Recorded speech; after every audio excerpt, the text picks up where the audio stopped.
Today, I've prepared the biography of Catherine the Great. Before you fall asleep, make sure to tell us from where you're listening and what time it is. Now, calm down and listen to the story while falling asleep.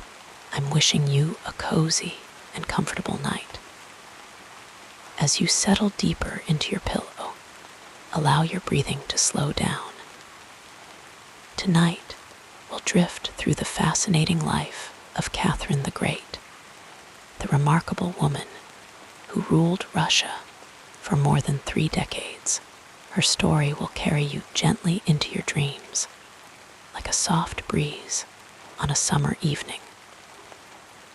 Let your eyelids grow heavy as we journey back to 18th century Europe, where a German princess would rise to become one of history's most influential rulers. My voice will guide you through her extraordinary tale as you drift peacefully into slumber.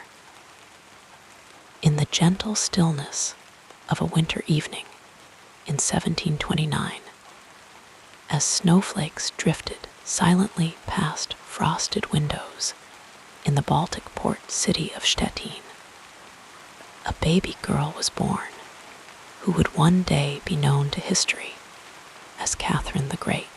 Her birth name was Sophie Friederike August von Anhalt-Zerbst, a name that flowed with the aristocratic elegance of her German heritage.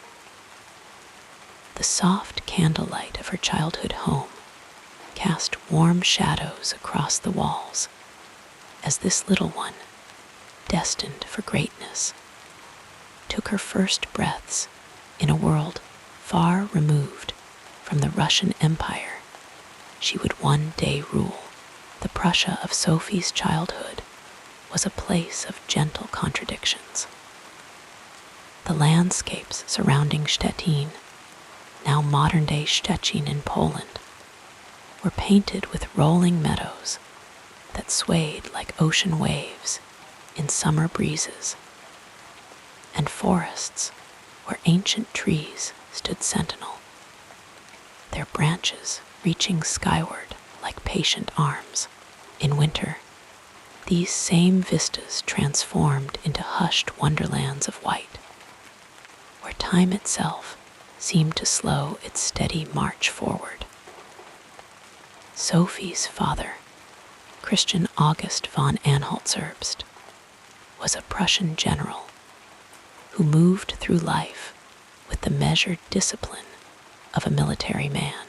His footsteps echoed with purpose down the corridors of their modest, yet comfortable home. Though his position afforded the family respect, they lived without the lavish excesses that characterized many noble households of the era. Christian August carried himself with the quiet dignity of someone who understood his place in the world, neither at its pinnacle nor its foundation, but somewhere in the meaningful middle, where duty and honor intertwined like old friends. Her mother, Johanna Elizabeth of Holstein-Gottorp, possessed an ambition that contrasted with her husband's contentment. Where Christian August found fulfillment in the steady rhythm of military service, Johanna's eyes often gazed beyond the horizon, imagining grander possibilities for her family, particularly for her daughter. Her voice, which could shift from honey-sweet to steel-edged depending on her purpose, became one of the most influential sounds in young Sophie's world. The relationship between mother and daughter flowed like a stream through changing landscapes, sometimes clear and nurturing, other times turbulent with the undercurrents of Johanna's expectations. The gentle hours of Sophie's childhood unfolded against the backdrop of the Enlightenment, that thoughtful period when ideas bloomed across Europe like spring flowers after a long winter. Though just a girl in a small German principality, Sophie breathed in these new thoughts about reason, education, and human potential as naturally as the air around her. Books became her companions, their pages turning softly in the quiet of her room as she absorbed knowledge with a curiosity that seemed bottomless. Sophie's education was more comprehensive than many girls of her era might expect. The soft scratch of her quill against parchment marked the passing of countless hours as she studied languages, history, music, and the art of conversation. Her governess, Babette Cardle, a Huguenot woman with gentle hands and a mind sharpened by adversity, guided Sophie through these lessons with patient persistence. Under Babette's nurturing attention, Sophie learned not just facts and figures, but how to think, how to let ideas drift through her mind like clouds across a summer sky, examining them from all angles before drawing conclusions. The rhythm of life in her childhood home followed the predictable patterns of aristocratic German households. Mornings began with the soft glow of dawn filtering through curtains, followed by breakfast served on delicate porcelain that clinked musically when touched. Lessons occupied the daylight hours, punctuated by walks through gardens where the changing seasons painted ever-new landscapes for contemplation. Evenings brought family gatherings in rooms warmed by crackling fires, where conversation flowed like a gentle river and music sometimes filled the air like invisible blossoms. As a child, Sophie revealed early signs of the diplomatic skill that would later serve her so well. She navigated the complex emotional currents of her household with intuitive grace, knowing when to speak and when silence would better serve her purpose. Her laughter, when it came, was like wind chimes stirred by a summer breeze, musical and genuine. Yet, behind her bright blue eyes, observers might have noticed a watchfulness, a careful assessment of the world around her that suggested depths beyond her years. The relationship between Sophie and her younger brother, Wilhelm Christian Friedrich, born 5 years after her, unfolded with the gentle complexity that often characterizes sibling bonds. They shared whispered secrets in shadowed corners of the garden and created imaginary worlds together on rainy afternoons when outdoor adventures were impossible. Yet, as they grew, their paths diverged like streams splitting around a stone.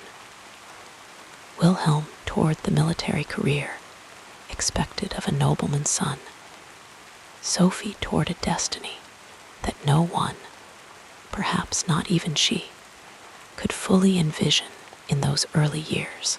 In the wider world beyond Sophie's childhood home, the map of Europe resembled an intricate tapestry where threads of power, alliance, and ambition interwove in ever-changing patterns. Prussia was rising under Frederick the Great, whose court occasionally touched the edges of Sophie's life like distant music heard through open windows. Russia, still finding its place among European powers after Peter the Great's transformative reign, seemed a far-off land of snow and mystery. Not yet the stage where Sophie's life would play out its most significant acts. As Sophie's childhood flowed into adolescence, her mother's ambitions crystallized into more definite form. Johanna Elizabeth maintained correspondence with influential figures across Europe, her quill moving across paper like a weaver's shuttle, creating connections that might one day elevate her family's position. Among these connections was her distant relative, Empress Elizabeth of Russia, whose childless reign raised questions about succession that would eventually intersect with Sophie's life path. The turning point in Sophie's gentle childhood came when she was 14, an age when many girls of her era stood at the threshold between childhood and the adult responsibilities that awaited them. Winter had wrapped Stettin in its quiet embrace when a letter arrived bearing the imperial seal of Russia. The parchment crackled softly as Johanna Elizabeth opened it with fingers that trembled slightly with anticipation. The words within, penned in elegant Cyrillic script, would forever alter the course of Sophie's life. Empress Elizabeth of Russia had selected her nephew, Peter, as heir to the Russian throne. Now she sought a suitable bride for him, and young Sophie had entered her considerations. The invitation extended was both simple and profound. Sophie and her mother were summoned to the Russian court, ostensibly for a visit, but with the unspoken understanding that she was being considered as a potential bride for the future emperor. The journey from Stettin to Russia in the winter of 1744 unfolded like a dream sequence. Landscapes transforming from the familiar to the increasingly foreign as their carriage moved eastward. Sophie watched through frosted windows as Prussia gave way to Poland, and finally to the vast, snow-covered expanses of Russia. The cold deepened with each passing day, but so too did Sophie's determination and curiosity about what lay ahead. The Russian court that awaited Sophie was a world apart from the relatively modest circumstances of her upbringing. The Winter Palace in St. Petersburg rose like a confection of blue and white against the northern sky, its hundreds of windows glowing with golden light that spilled onto the snow. Inside, opulence reigned in every detail, from gilded ceilings, where painted clouds seemed to drift in perpetual serenity, to floors of inlaid wood so polished they reflected the crystal chandeliers hanging like frozen waterfalls above. Empress Elizabeth, a daughter of Peter the Great, who had seized power in a bloodless coup, presided over this glittering world with the confidence of someone who had claimed her birthright against all odds. Her gaze, when it first fell upon young Sophie, was appraising but not unkind, the look of a chess player considering a promising new piece on the board. Sophie, with the adaptability that would become her hallmark, met that gaze with a perfect blend of respect and self-possession that pleased the mercurial empress. The Grand Duke Peter, Sophie's intended, presented a more complicated figure in this new landscape. the nephew of Empress Elizabeth, had been brought to Russia from his native Holstein at a young age, uprooted from all that was familiar, and transplanted into the foreign soil of the Russian court. This experience had left him with peculiarities of character that manifested in unpredictable moods and childish enthusiasms that seemed at odds with his position as heir to one of Europe's most powerful thrones. His first meeting with Sophie passed like ships exchanging signals in fog, each sensing the other's presence, but not truly connecting. With the quiet determination that flowed beneath her outwardly pleasant demeanor, Sophie set herself to the task of becoming Russian. She rose before dawn each day, the soft light of early morning finding her already at her studies. The Russian language, with its unfamiliar alphabet and musical cadences, became her first conquest. She practiced until her throat ached, and her dreams came to her in mixed tongues of German and Russian. The Orthodox faith, so different from her Lutheran upbringing, she approached with open-minded curiosity, absorbing its rituals and theology with the same thoroughness she had once applied to her childhood lessons. This dedication nearly cost Sophie her life when she fell ill with pneumonia during her first Russian winter. For weeks, she drifted in and out of consciousness, her breath labored and her future uncertain. The palace physicians, with their solemn faces and antiquated remedies, could offer little beyond bloodletting and herbal tinctures. It was during this illness that Sophie, in a moment of clarity amid the fever, asked for a Russian Orthodox priest rather than a Lutheran one, a choice that demonstrated both her commitment to her new path and her innate understanding of how to win the approval of Empress Elizabeth. When spring finally returned to St. Petersburg, bringing with it longer days, and the first hesitant green shoots pushing through thawed earth, Sophie, too, experienced a rebirth.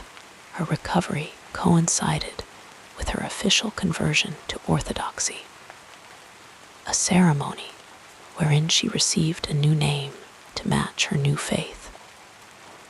Ekaterina Alexeyevna, Catherine, like a butterfly emerging from its chrysalis, the German Princess Sophie began to fade away, replaced by Catherine, a young woman who understood that her survival and success depended on becoming more Russian than the Russians themselves.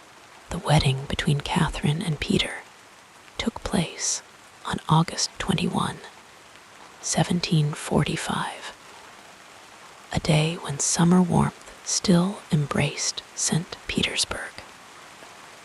Catherine, not yet 17, walked toward her future with measured steps, her gown of silver brocade catching the light like morning frost.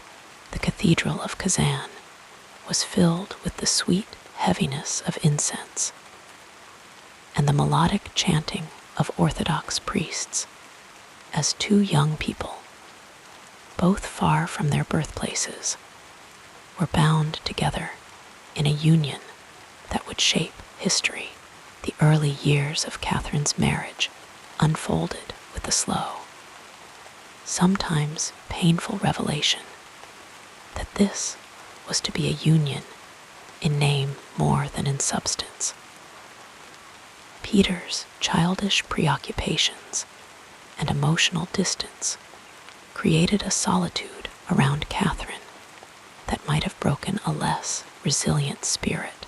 Instead, she turned inward to her books and outward to the intricacies of court politics, finding purpose where personal happiness eluded her. In these quiet, often lonely years as a Grand Duchess, Catherine's mind continued to develop like a garden tended with patient care. She corresponded with Voltaire and other Enlightenment thinkers, their letters arriving like visitors from a world of ideas that refreshed her isolated existence. She read voraciously, the pages turning softly into the night as she absorbed philosophy, history, and political theory that would later inform her reign. The Russia that Catherine was gradually making her own was a nation in transition, caught between ancient traditions and the modernizing impulses introduced by Peter the Great. Outside the palace windows, St. Petersburg itself embodied this duality. A city of European architecture rising from Russian soil, where peasants in traditional dress might pass nobility conversing in French. Catherine observed these contradictions with thoughtful eyes, storing away impressions and insights that would one day help her govern this complex empire. As the years passed like clouds drifting across the vast Russian sky, Catherine's position at court evolved. She learned to navigate the treacherous currents of palace intrigue with increasing skill, building alliances and gathering supporters who recognized in her the qualities of leadership that her husband lacked. Her natural charm and intelligence drew people to her, creating a circle of friends and admirers who would prove crucial in the events to come. The birth of her son Paul in 1754 secured Catherine's position somewhat, though rumors persisted about the child's paternity. Catherine had by this time formed attachments outside her marriage, seeking the emotional connection and respect that Peter could not provide. These relationships, conducted with discretion, but not complete secrecy, added further layers of complexity to her already multifaceted existence. Throughout these formative years, Catherine was silently preparing herself for a destiny larger than anyone might have predicted for the German princess who had arrived in Russia a decade earlier.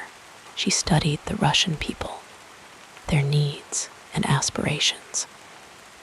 She observed the functioning of government, noting inefficiencies and possibilities for reform.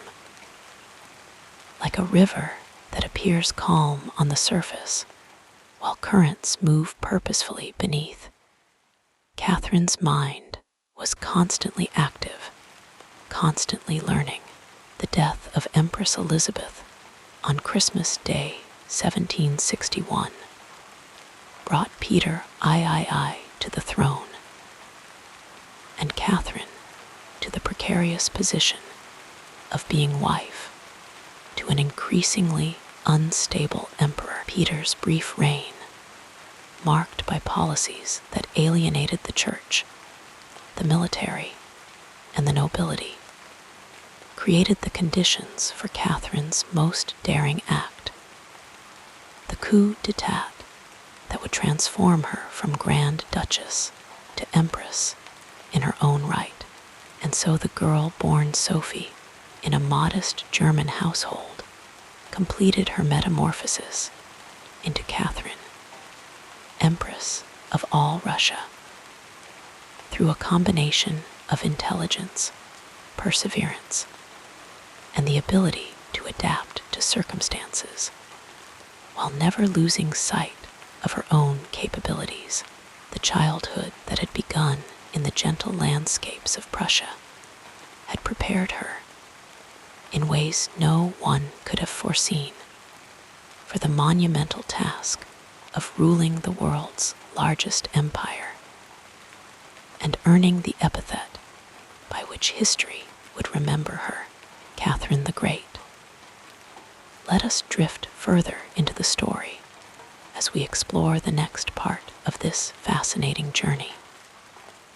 In the gentle embrace of history, we find ourselves drawn to the story of Catherine the Great, whose family roots extend into the soft soil of European nobility, like the delicate tendrils of a flowering vine seeking nourishment. As we settle into this tale of ancestry and heritage, allow your thoughts to drift with the rhythm of these words, floating gently through time to 18th century Germany, where our story begins. Catherine the Great was born Sophie Friederike August von Anhalt-Zerbst on May 2, 1729, in the quiet town of Stettin, then part of the Kingdom of Prussia, now modern-day Szczecin in Poland. The soft whispers of her family history tell us that her bloodline flowed from the ancient and noble houses of Germany, with connections spreading like a peaceful river across the European continent.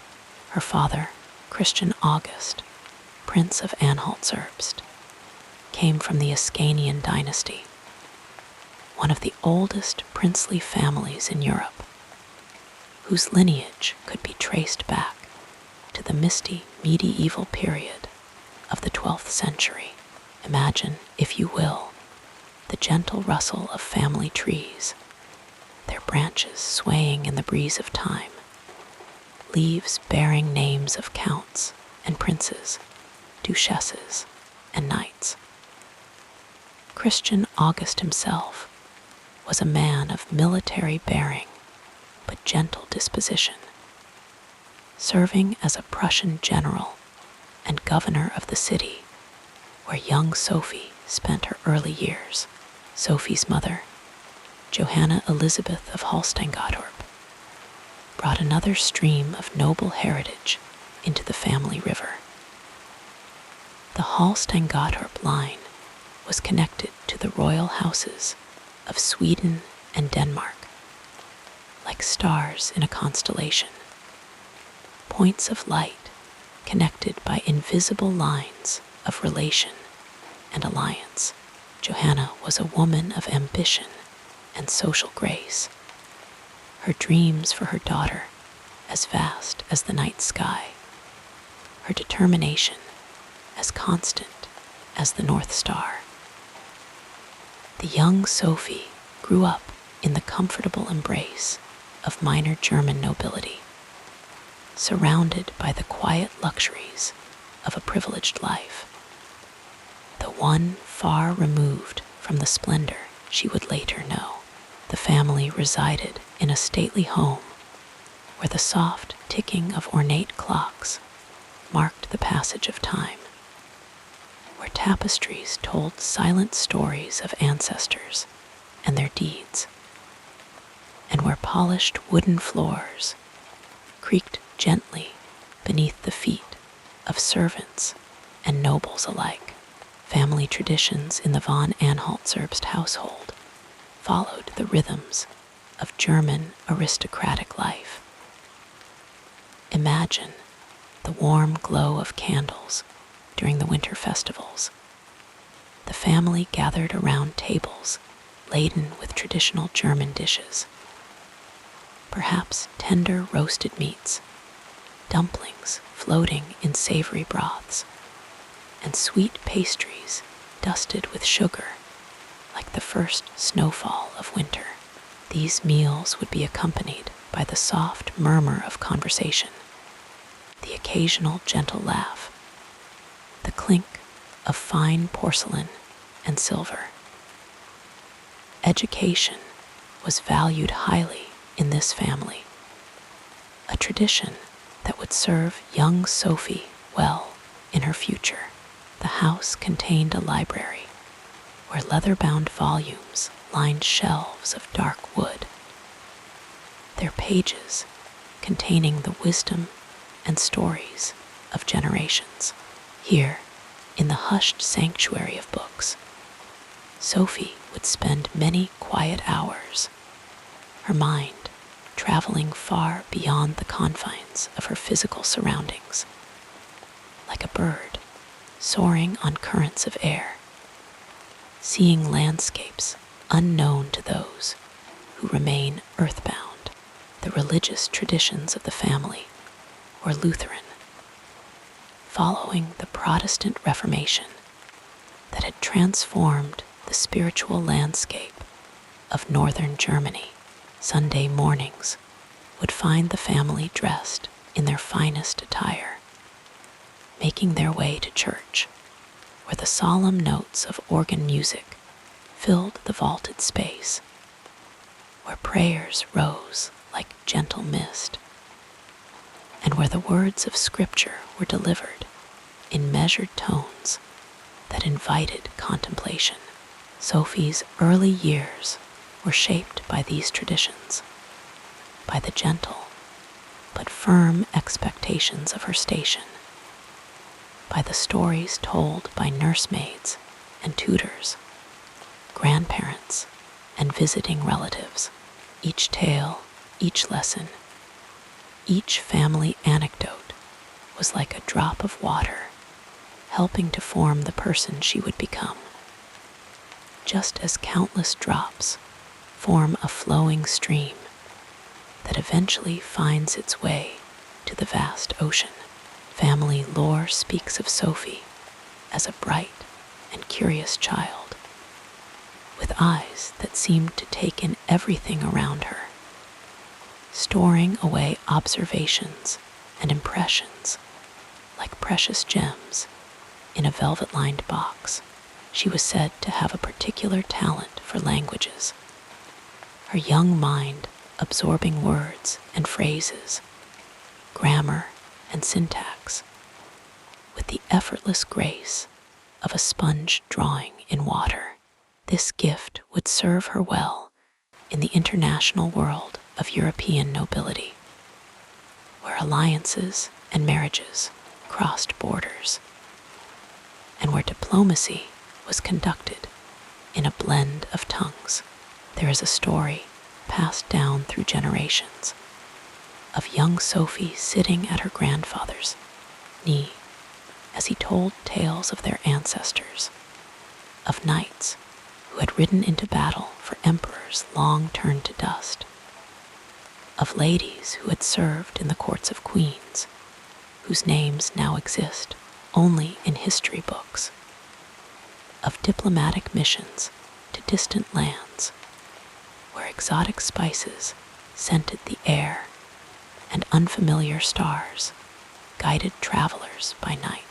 As her grandfather spoke, his voice as comforting as a favorite blanket, Sophie's imagination would unfurl like a sail catching the wind, carrying her to these places and times, allowing her to walk alongside these figures from her family's past. The cultural context of Sophie's upbringing was that of the German Enlightenment, a time when reason and education were beginning to challenge older ways of thinking, when the arts flourished, and when conversation and correspondence were elevated to art forms of their own. In the salons and drawing rooms of noble houses, ideas circulated like gentle breezes, refreshing minds and inspiring new thoughts. This intellectual atmosphere, with its valuing of knowledge and its questioning of tradition, would become an essential part of Sophie's worldview. influencing her approach to governance and reform in her later years. Music filled the von Anhalt-Zerbst home, as it did many noble households of the time. The soft notes of harpsichord and violin would float through rooms like visible manifestations of emotion, creating a soundtrack to daily life. Young Sophie was taught to play and to appreciate music, to understand its language of feeling and expression. Perhaps she sat at the keyboard, her small fingers finding the notes, her concentration visible in the slight furrow of her brow, as a tutor nodded encouragement, and the afternoon sun cast long, golden rectangles of light across the polished floor. The gardens surrounding the family home were places of both beauty and instruction, where Sophie learned about the natural world. Imagine her walking along paths lined with carefully tended flowers, their colors as varied as jewels in a royal treasury, their scents mingling in the air like an invisible tapestry. Here, she might have learned the names of plants and their uses, the cycles of seasons, the patient work required to nurture living things, lessons that would later translate to the nurturing of a vast empire. As Sophie grew older, her mother began to prepare her for the future that awaited all noble daughters' marriage. This preparation was like the gradual changing of seasons, a slow transformation from the freedom of childhood to the responsibilities of womanhood. She was taught the intricate dances of court life, the proper way to enter a room, to address those of higher and lower rank, to engage in conversation that was neither too bold nor too timid. She learned the management of a household, the overseeing of servants, the planning of meals and entertainments, all skills that would one day be applied on a much grander scale than anyone could have imagined. The family's connections to other noble houses were like a complex web, with strands stretching across Europe. These connections were maintained through correspondence, letters written in elegant script on fine paper, sealed with wax impressed with family crests, carried by messengers traveling along roads that wound through forests and fields, over mountains and across rivers. News of births and deaths, marriages and alliances, triumphs and tragedies traveled along these lines of communication, keeping the family informed of the wider world beyond their immediate surroundings. When Sophie was 14, a letter arrived that would alter the course of her life, like a river diverted by a new channel cut into the earth. Empress Elizabeth of Russia, herself connected to Sophie's family through complex lines of relation, was seeking a bride for her nephew and heir, the young Grand Duke Peter. Sophie's mother, recognizing the opportunity this presented, began making preparations for a journey to the Russian court. The household buzzed with activity, like a hive of bees preparing for a new season. Trunks were packed with carefully selected clothing and personal items. Arrangements were made for the journey, and Sophie was given additional instruction in the Russian language and Orthodox customs.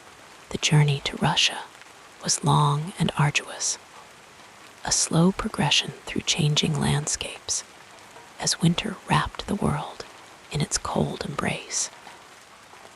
Imagine the carriage moving through snow-covered forests, where bare branches formed intricate patterns against the pale sky, where the only sounds were the creaking of wheels, the breathing of horses, and occasionally the call of a bird hardy enough to remain in the northern climate.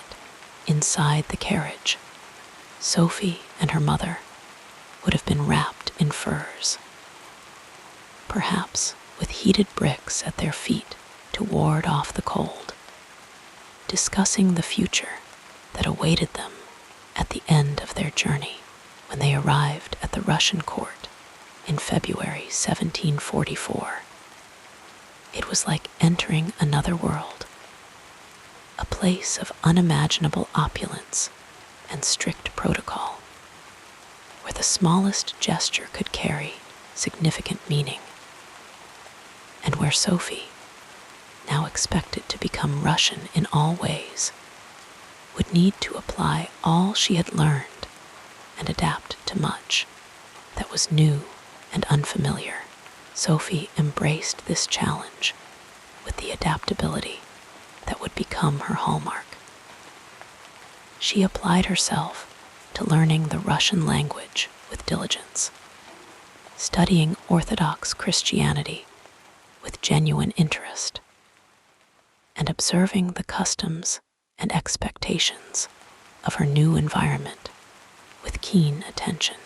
It was as if she were a gardener transplanting a seedling to new soil, ensuring that it would not merely survive, but thrive and grow strong. Her efforts pleased Empress Elizabeth, who saw in the young German princess a suitable match for her nephew. Sophie was received into the Orthodox Church, taking the name Catherine Ekaterina Alexeyevna, and her betrothal to the Grand Duke was announced. The young girl from Stettin was being transformed, like a butterfly emerging from its chrysalis, into a future empress of Russia. The marriage took place on August 21, 1745, when Catherine was just 16 years old. The ceremony was conducted with all the splendor befitting the heir to the Russian throne, with golden icons gleaming in the candlelight, with the deep voices of the choir rising to the domed ceiling, with the rich scents of incense creating a fragrant cloud that seemed to connect heaven and earth. Catherine, dressed in silver, brocade adorned with precious gems that caught and reflected the light like stars in a clear night sky, took her place beside the young man who would one day be emperor. The early years of marriage were not easy for Catherine. Her husband, Peter, was immature and often unkind, more interested in his toy soldiers and military drills than in his intelligent young wife. The imperial court was a place of intrigue and shifting alliances, where whispered words could build or destroy reputations, where favor was currency more valuable than gold. In this challenging environment, Catherine drew upon the strength she had developed through her upbringing, like a tree whose deep roots allow it to withstand strong winds. Throughout these formative years, Catherine was silently preparing herself for a destiny larger than anyone might have predicted for the German princess who had arrived in Russia a decade earlier. She studied the Russian people, their needs and aspirations. She observed the functioning of government noting inefficiencies and possibilities for reform. Like a river that appears calm on the surface while currents move purposefully beneath, Catherine's mind was constantly active, constantly learning. The death of Empress Elizabeth on Christmas Day 1761 brought Peter III to the throne, and Catherine to the precarious position of being wife to an increasingly unstable emperor. Peter's brief reign, marked by policies that alienated the church, the military, and the nobility, created the conditions for Catherine's most daring act, the coup d'etat that would transform her from Grand Duchess to Empress in her own right. And so the girl born Sophie in a modest German household completed her metamorphosis into Catherine, Empress of all Russia, through a combination of intelligence, perseverance, and the ability to adapt to circumstances, while never losing sight of her own capabilities. The childhood that had begun in the gentle landscapes of Prussia had prepared her, in ways no one could have foreseen, for the monumental task of ruling the world's largest empire and earning the epithet by which history would remember her, Catherine the Great. As we reflect on Catherine's journey from her family roots to the throne of Russia, we might imagine her in a quiet moment, perhaps standing at a window in the Winter Palace as snow falls softly outside, thinking of the distance she has traveled, not just the physical miles from Stettin to St. Petersburg, but the personal journey from Sophie to Catherine, from princess to empress.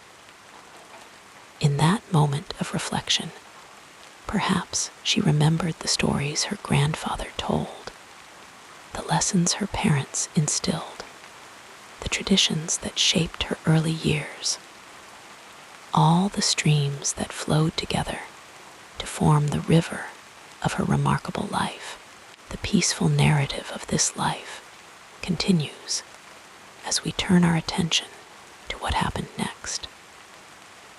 In the gentle light of early morning, in a province of Prussia, where the Baltic winds carried the scent of pine forests and distant sea, a child named Sophie Friederike August von Anhalt-Zerbst opened her eyes to the world. Born on a mild spring day in 1729, in the coastal city of Stettin, now known as Szczecin in present-day Poland, little Sophie would one day transform into Catherine the Great, Empress of Russia. But in those early years, she was simply a curious child, absorbing the world around her with quiet intensity. The Stettin of Sophie's childhood was a place of modest grandeur, a provincial capital nestled along the Oder River. The city rose in tiers from the waterfront, its skyline punctuated by church spires and the angular rooftops of merchants' homes. The streets were cobbled, uneven pathways that shimmered with morning dew or glistened after rain, creating tiny rivers between the stones that young Sophie would carefully step over while holding her mother's hand. Her family resided in a comfortable home that, while not ostentatious, reflected their position in society. The von Anhalt-Zerbst family belonged to the minor German nobility, a status that afforded them certain privileges, but also demanded strict adherence to social expectations. Their residence was a 3-story structure of pale stone with tall windows that caught the northern light. Inside, polished wooden floors creaked pleasantly underfoot, and tapestries adorned walls to both decorate and insulate against the Baltic chill that crept in during long winters. Sophie's bedroom was a space of relative simplicity compared to what she would later know in the Russian court. A carved wooden bed with linens, changed weekly by household staff, a small writing desk where she would practice her penmanship, and a window that looked out onto a garden where pear trees and lilacs bloomed in succession through the spring and summer. The ceiling above her bed was painted a soft blue with delicate clouds, a reminder of the heavens and the divine order that her Lutheran upbringing emphasized. The sounds of Sophie's childhood formed a gentle symphony that played in the background of her developing consciousness. The distant calls of merchants in the town square, the clip-clop of horses' hooves on cobblestones, the rhythmic ticking of the grandfather clock in the family's receiving room, the soft rustle of her mother's skirts as she moved through the house, and the deeper, resonant voice of her father discussing politics or military matters with visitors. Mornings in the household began with the soft glow of candles in winter, or the filtering of sunlight through lace curtains in summer.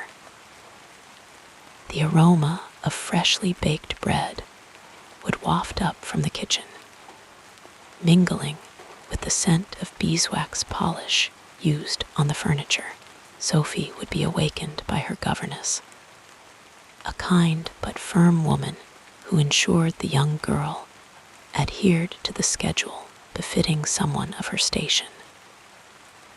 Breakfast was a simple affair by aristocratic standards.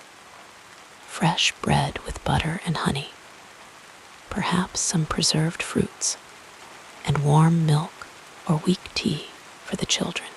Sophie's father, Prince Christian August, when not away on military duties, would often read correspondence at the table. The rustle of paper and occasional sighs or comments providing a backdrop to the meal. Her mother, Princess Johanna Elizabeth, would use this time to outline the day's lessons and activities, her voice measured and precise, much like her expectations for her daughter. The gardens surrounding their home were where Sophie found moments of freedom and connection with the natural world.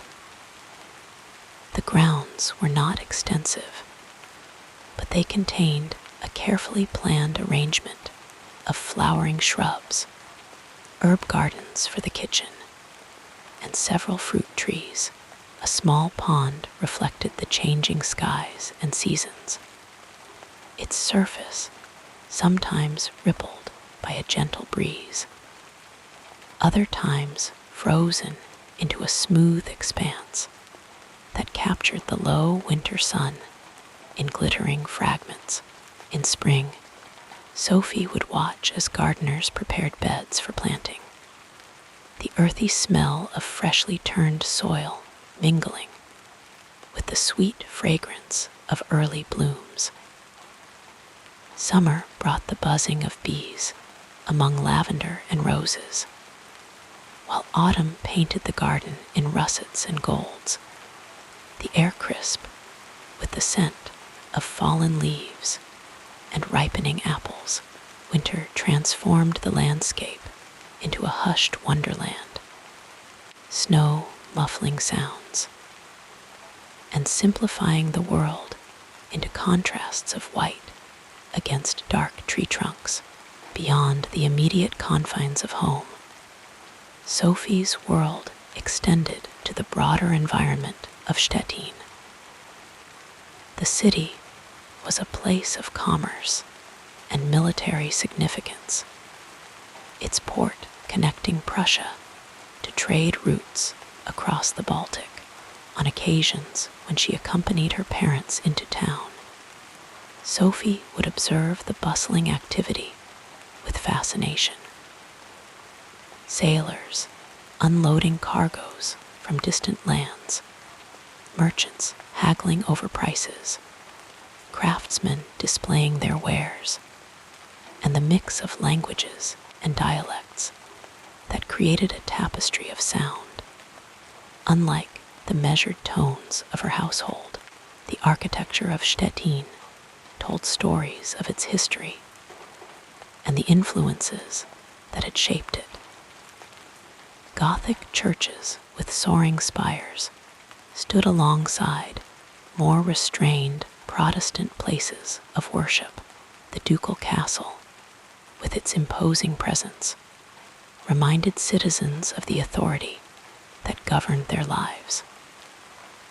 Public buildings displayed the orderly aesthetic that characterized Prussian design, while the homes of wealthy merchants sometimes showed touches of Swedish or Dutch influence, legacies of past occupations and ongoing trade connections.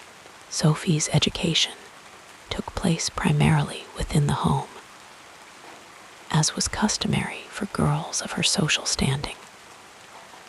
A succession of tutors guided her through lessons in languages, literature, history, religion, and the social graces necessary for her future role as a nobleman's wife. The schoolroom was a space of discipline and occasional tedium, but also of discovery.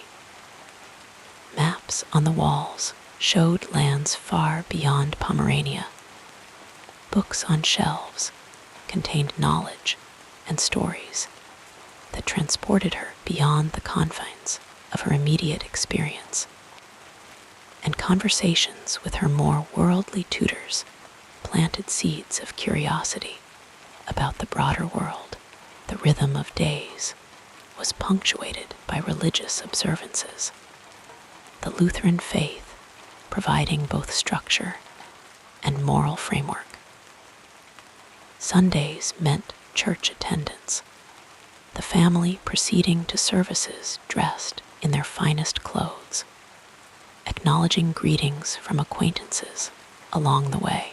The church interior was austere compared to Catholic houses of worship, emphasizing the word over imagery, the sermon over spectacle.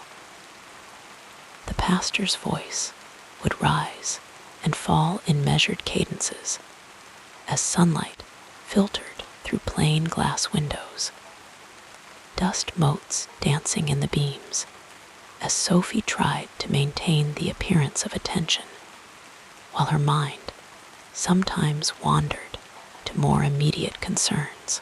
Seasons brought their own traditions and activities. Winter evenings were spent indoors, gathered around fireplaces, while stories were told or books read aloud. The scent of pine boughs brought in to decorate for Christmas mingled with the spices of special holiday foods. Spring meant renewal of both nature and social connections, with visits to and from neighboring families resuming after the isolation of winter. Summer allowed for outdoor activities, perhaps picnics in countryside meadows or boat excursions on the river, the water reflecting the endless blue of northern summer skies. Autumn brought harvest celebrations and preparation for the coming cold, a time of gathering in and preserving both food and memories to sustain through winter. The social environment of Sophie's childhood was one of careful hierarchies and clear expectations. As the daughter of a prince who served as a Prussian general, she occupied a position of respect, but not exceptional prominence. Visitors to the household included military colleagues of her father, local officials, distant relatives, and occasionally higher-ranking nobility, whose approval could influence family fortunes. These interactions taught Sophie early lessons in diplomacy and self-presentation, skills that would serve her well in her future life. Her mother, ambitious for her daughter's future, ensured that Sophie was versed in the accomplishments expected of young women of quality: music, dancing, needlework, and conversation. Hours were spent at the harpsichord, fingers moving over keys as the instructor counted time. Dancing lessons required precision and grace, the music providing rhythm as Sophie learned the patterns of movement that would allow her to participate confidently in court balls and assemblies. Embroidery frames held fabric taut as she created delicate patterns with colored silks. The quiet concentration of this work providing a counterpoint to more active pursuits. The relationship between Sophie and her mother was complex, shaped by Johanna Elizabeth's own ambitions and the social expectations of their time. Moments of maternal warmth were interspersed with periods of critical assessment and correction. Princess Johanna, herself well connected to European royal houses through her own family, saw in her daughter a vessel for advancement, a perspective that created both opportunity and pressure for the young girl. Sophie's father provided a different influence, his military background emphasizing duty, discipline, and service. Though often absent due to his responsibilities, his presence in the household brought a sense of security and order. His library, with volumes on history, military strategy, and philosophy, became a place where Sophie could explore ideas beyond the typical education provided to young women. The leather-bound books, with their distinct scent, opening worlds of thought that expanded her understanding. The natural world beyond the city also shaped Sophie's developing sensibilities. Occasional journeys to the countryside revealed the broader landscape of Pomerania, rolling fields cultivated with rye and wheat, forests of pine and birch that stretched toward the horizon, and the distant shimmer of the Baltic Sea. These vistas offered a sense of perspective, a reminder of the world's vastness compared to the relatively confined spaces of urban life. As Sophie approached adolescence, her awareness of her place within the broader context of European politics and dynastic considerations grew. Conversations overheard between parents, letters arriving from distant relatives, and the increased focus on her education and deportment, all signaled the approaching transition from childhood to a future determined by strategic alliances rather than personal inclinations. The physical environment of her early years had instilled in her an appreciation for order and beauty. while the social environment had taught her to navigate complex hierarchies with tact and awareness. The relatively modest circumstances of her upbringing, compared to the opulence she would later know, gave her a practical foundation and an understanding of life beyond the rarefied atmosphere of courts. When at age 14, Sophie learned of the possibility of marriage to the heir to the Russian throne, the physical and social landscapes of her childhood began to recede into memory. The journey from Stettin to St. Petersburg would transport her not just across geographical distance, but across a threshold from one life to another. The familiar sounds of German spoken in the streets, the seasonal changes of the Baltic coast, the comfortable predictability of her family home, all would be replaced by the strange cadences of Russian, the more extreme continental climate, and the overwhelming grandeur of the imperial court. Yet the experiences of those formative years remained within her, providing a core of identity that would help her navigate the challenges ahead. The girl who had watched changing seasons from her bedroom window, who had absorbed lessons in a modest schoolroom, who had learned to read the subtle signals of social interaction in a provincial capital, would draw on these foundations as she transformed herself into Catherine, adapting to new circumstances while maintaining an inner continuity.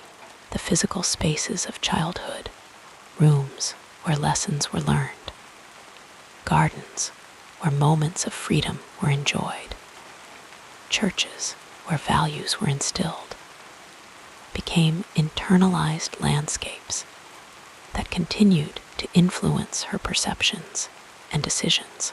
The social environment, the expectations of her station, the examples of adults around her, the carefully calibrated interactions with those above and below her rank, provided templates for understanding the more complex and consequential relationships she would navigate as she moved toward her extraordinary destiny.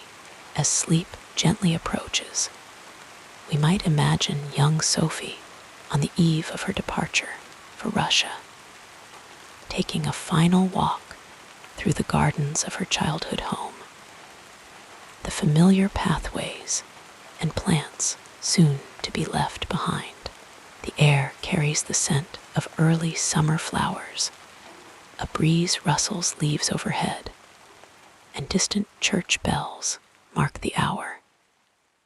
She pauses by the small pond, seeing in its reflective surface both the girl she has been and, perhaps, a glimpse of the woman she will become. Not yet Catherine the Great, but already containing the qualities that will allow her to grow into that role: observation, adaptation, determination, and an understanding of how to move through the world with purpose. As you relax deeper, let us now softly explore the next chapter of this soothing biography. In the gentle, quiet years of her youth, Catherine's education unfolded like a slowly opening book, each page revealing new ideas that would someday shape an empire. Born as Sophie Friederike August von Anhalt-Zerbst in 1729, her early education took place in the soft-lit rooms of her family home in Stettin, Prussia. The windows of her study space filtered sunlight through gauzy curtains, creating pools of warm light on her books and papers as she absorbed her first lessons. Her father, a Prussian general, was often away, his duties taking him from home for long stretches of time. It was her mother, Johanna Elizabeth, who oversaw the young girl's education with particular attention. Though their relationship would later grow complicated, in these early years, her mother ensured Sophie received instruction befitting a young German princess, even if their principality was modest by royal standards. In those quiet mornings, Sophie would sit at her small writing desk, the wood smooth beneath her fingers from generations of use. Her governess, Mademoiselle Cardle, a French woman of gentle disposition and firm principles, would guide her through lessons in French, the language of European courts and diplomacy. The soft sounds of French pronunciation filled the room as Sophie carefully repeated phrases, the rhythm of this new language becoming as familiar to her as her native German. The hours would pass slowly, measured by the ticking of the clock on the mantelpiece and the gradual movement of sunlight across the floor. After French came lessons in religion, history, and geography, each subject unfolding in its own time. Sophie showed an early aptitude for languages, her mind absorbing vocabulary and grammar with a natural ease that pleased her teachers. This linguistic facility would serve her well in years to come, allowing her to move between cultures and connect with people from different backgrounds. Music lessons followed in the afternoons, the delicate notes of the harpsichord drifting through the house. Though she never became an accomplished musician, these lessons instilled in her an appreciation for harmony and composition that would later extend to her patronage of the arts. Her fingers would sometimes stumble over difficult passages, but she persisted, understanding even then that mastery required patience. As evening approached, Sophie might be permitted a walk in the garden, the fresh air a welcome respite after hours of indoor study. These moments of freedom allowed her young mind to process all she had learned, connecting ideas as she wandered among carefully tended flower beds and along gravel paths that crunched softly beneath her shoes. Unlike many girls of her era and station, Sophie's education extended beyond the ornamental accomplishments considered suitable for young ladies. Her curious mind was encouraged by several of her tutors, who recognized in her an unusual capacity for abstract thought and critical reasoning. One tutor in particular, Pastor Wagner, introduced her to works of philosophy that would normally have been reserved for male students. In the peaceful hours of late afternoon, when the household settled into a gentle lull, he would discuss with her the ideas of Enlightenment thinkers, their conversations flowing like a tranquil stream of thought. As Sophie entered adolescence, her reading expanded to include history books that told tales of great rulers and their accomplishments. She particularly enjoyed biographies of Queen Elizabeth I of England and King Louis XIV of France, absorbing accounts of how these monarchs had shaped their nations. The quiet rustle of pages turning marked the passage of time, as she immersed herself in these stories, perhaps already imagining how she might one day write her own chapter in history. The library in her family home was modest, but contained volumes that opened windows to worlds beyond Stettin. On rainy afternoons, when droplets pattered against the window panes in a soothing rhythm, Sophie would lose herself in books, traveling in her mind to distant lands and times. This self-directed learning complemented her formal education, allowing her to follow the pathways of her own curiosity.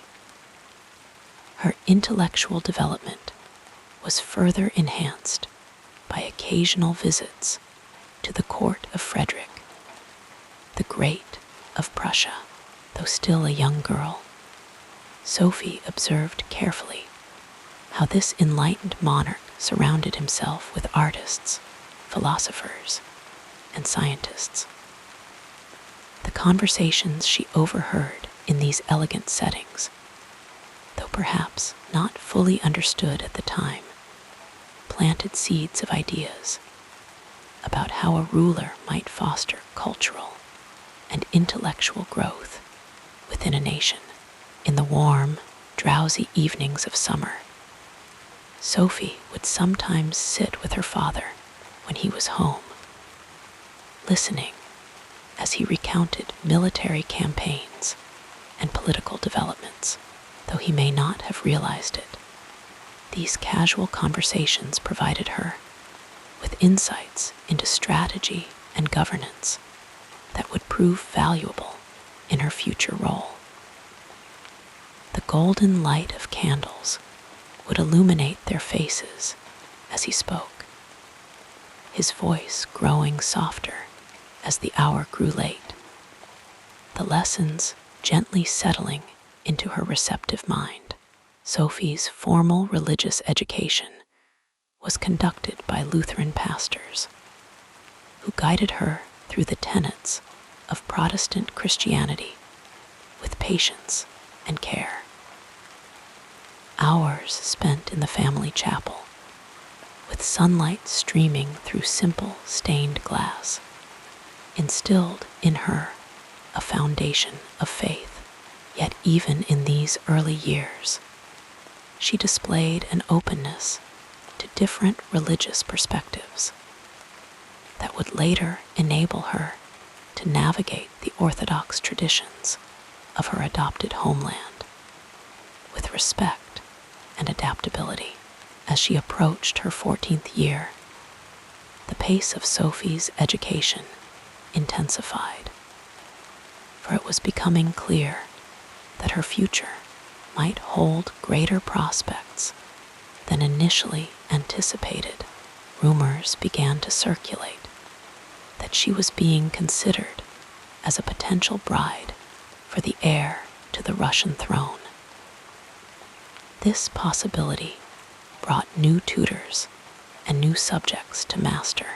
A Russian language teacher was engaged, an elderly gentleman with a long white beard and kind eyes that crinkled when he smiled at her progress. The sounds of Russian, so different from German or French, filled her study room during these lessons. The language was challenging, with its unfamiliar alphabet and complex grammar, but Sophie applied herself with quiet determination. She would practice forming the Cyrillic letters each evening before sleep, the motion of her pen across paper becoming a soothing ritual, a bridge being built to her future. Alongside language came instruction in Russian history and Orthodox traditions. Sophie listened attentively as her tutors described the vast empire that might become her home, absorbing details about its geography, peoples, and customs. The names of Russian cities, Moscow, St. Petersburg, Kiev, became familiar to her lips, each syllable a step on the journey she might soon undertake. Throughout this period of intensified preparation, Sophie maintained the habit of personal reading and reflection that had become essential to her intellectual development. In moments of solitude, she would record her thoughts in a journal, the scratch of her pen on paper a gentle counterpoint to the ticking clock. These written reflections helped her to process all she was learning, to connect new knowledge with existing understanding, and to develop the capacity for self-awareness that would later serve her well as a ruler. Her education was not limited to academic subjects. As a young princess, Sophie was also trained in the social graces necessary for court life. Dancing masters taught her the intricate steps of minuets and other formal dances, their instructions delivered in hushed, patient tones as music played softly in the background. Posture teachers reminded her to keep her back straight and her movements graceful. Lessons delivered with gentle corrections rather than harsh criticism. The art of conversation was perhaps the most valuable social skill she acquired during these formative years. Sophie learned to listen attentively, to respond thoughtfully, and to navigate the subtle currents of court dialogue.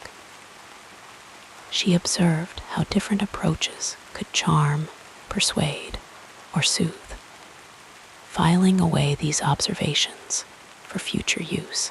The drawing rooms where she practiced these skills were comfortable spaces with soft furnishings and warm fireplaces, creating an atmosphere conducive to the development of social ease.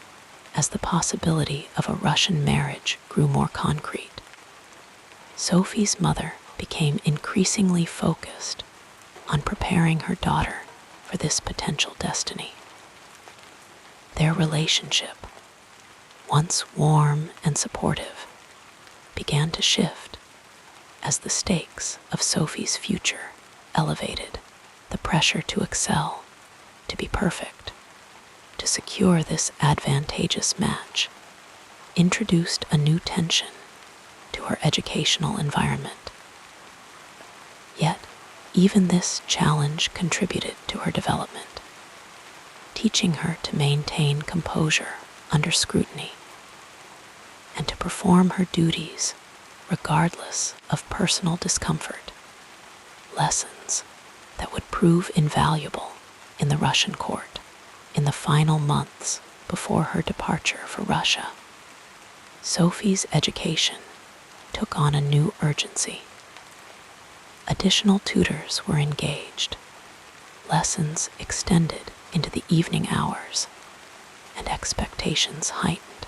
Yet amidst this intensity, she found moments of calm reflection, often in the early morning when the household was still quiet.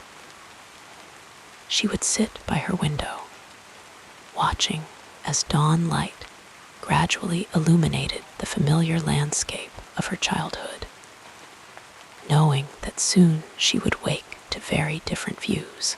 The culmination of Sophie's education in Germany was not marked by any formal ceremony or examination, but rather by the practical application of all she had learned. As she prepared for the journey to Russia, she drew upon her language skills to study Russian phrases that might please her future husband and his mother, the Empress Elizabeth. She applied her knowledge of history and politics to understand the complex position she would occupy at the Russian court. She employed her social training to project the image of a suitable bride, modest, accomplished, and adaptable. When the day of departure finally arrived in January 1744, Sophie was just 14 years old. Yet her education had provided her with resources beyond her years. The carriage that would take her away from everything familiar rocked gently as it was loaded with her possessions: clothes, books, small keepsakes from childhood. As she took her place inside, wrapped in furs against the winter cold, she carried with her not just physical belongings, but the accumulated knowledge and understanding of her formative years. The journey to Russia was long. The winter landscape passing by the carriage windows in a hypnotic procession of snow-covered fields and forests. During these days of travel, Sophie had time to reflect on all she had learned and to prepare herself mentally for the transformation that awaited her. She would soon set aside her German name, her Lutheran faith, and many aspects of her previous identity to become Catherine, a Russian Grand Duchess, and eventually an empress who would change the course of history. As the carriage moved steadily eastward, carrying her toward her destiny, Sophie might have dozed, lulled by the rhythmic motion and the soft sounds of horses' hooves on packed snow. In these moments between wakefulness and dreams, the lessons of her education would have mingled with her hopes and fears for the future, creating a tapestry of thought that connected who she had been with who she would become. The education of the girl who would be Catherine the Great was coming to an end, but her learning was just beginning. The foundation had been laid, languages mastered, social skills honed, knowledge acquired. But the greatest lessons still awaited her in the gilded halls of the Russian court. There, she would continue her intellectual development through extensive reading, correspondence with Enlightenment philosophers, and the practical education that comes from navigating the complexities of power. As we drift towards sleep ourselves, we might imagine Sophie in that moment of transition, poised between her past and her future, drawing comfort from the resources her education had provided. The carriage continues its journey through the snowy night, and inside, a young princess dreams of the woman she will become, not yet aware of the full magnitude of the transformation that awaits her, but prepared, as well as anyone could be, for the extraordinary life that lies ahead. Our soothing biography continues with a look at the next important period in this incredible life. As the young Sophie journeyed toward her new life in Russia, she carried with her not only the physical possessions packed carefully into trunks and cases, but also the invisible yet far more valuable gifts bestowed by those who had shaped her early years, the mentors and guides who had touched her life, whether through formal instruction or quiet example, had each left their mark upon her developing mind, like gentle fingers pressing into soft clay that would one day harden into the strong character of an empress. Among the first to leave an impression was her governess, Babette Cardle, a kind and thoughtful woman who recognized the spark of intelligence in her young charge and nurtured it with patience and care in the quiet hours of their lessons. Babbitt created an atmosphere where Sophie's curiosity was not just tolerated, but encouraged. She taught her not only the expected subjects, French, music, and the graceful manners befitting a princess, but also something far more rare, the love of learning itself. Under Babbitt's guidance, Sophie discovered the pleasure of reading, the thrill of ideas, the way a book could open doors to worlds beyond the walls of her childhood home. Their relationship was warm, almost maternal, and Sophie would later recall her governess with deep affection, noting that it was Babbitt who first helped her understand that knowledge was not merely a duty, but a joy. Yet not all of Sophie's early influences were so gentle. Her father, Christian August, was a stern and disciplined military man, strict in his expectations and sparing in his praise, though he may not have intended to be cruel.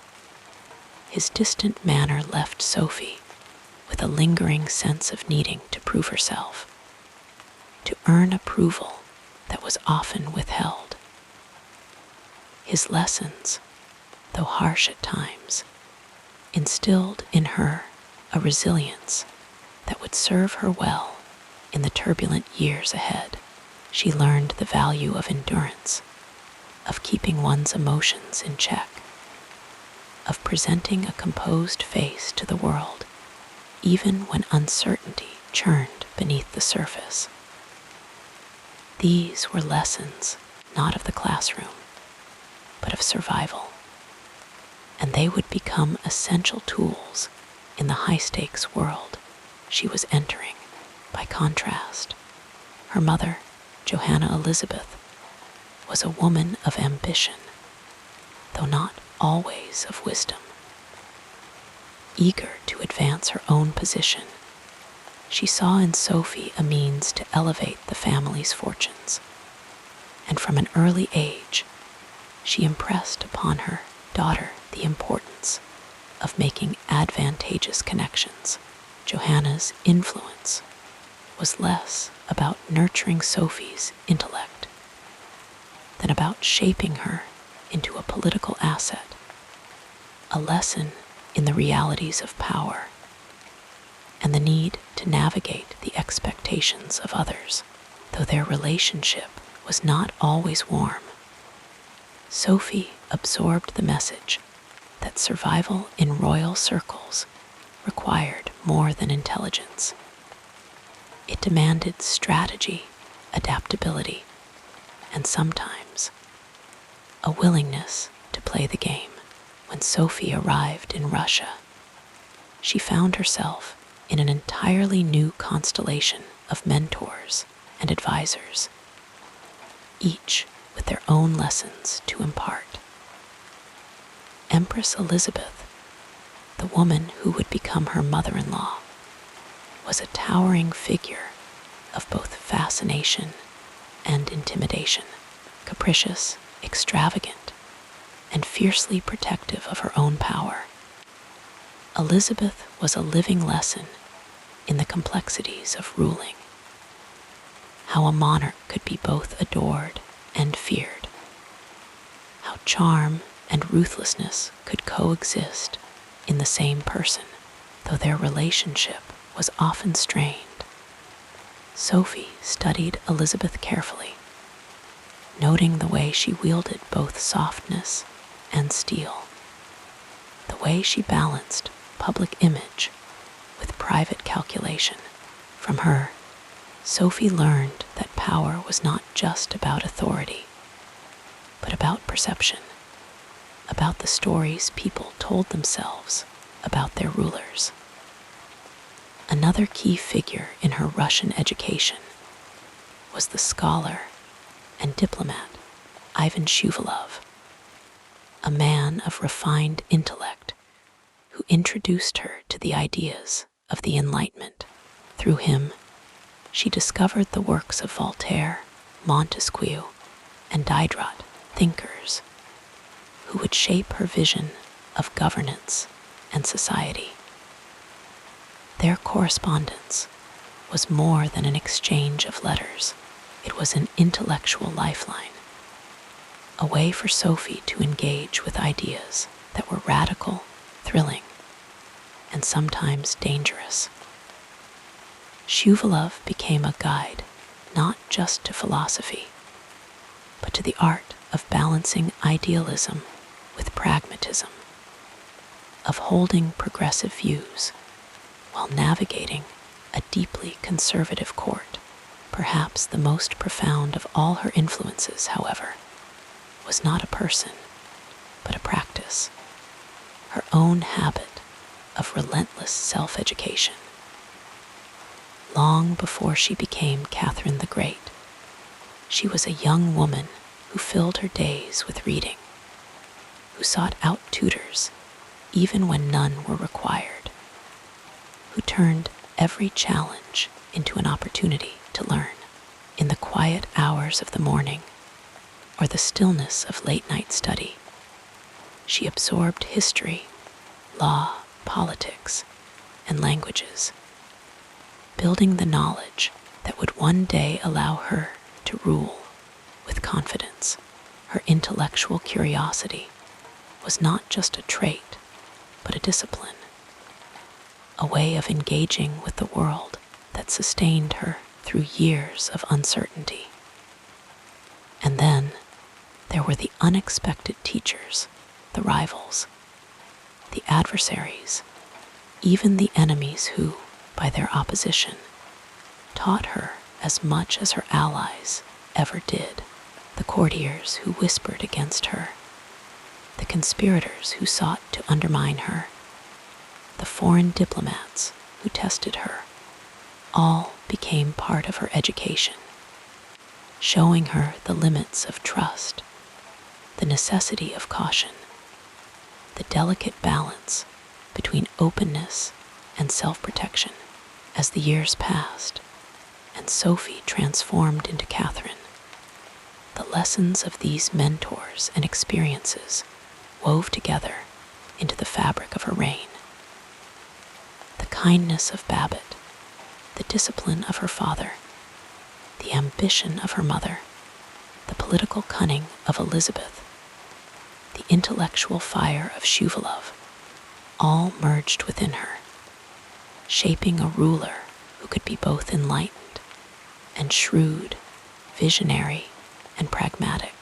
And so, as we imagine her now, not as the young girl in the carriage, but as the empress she would become, we might picture her in her library, surrounded by books and letters, the voices of her teachers echoing softly in her mind.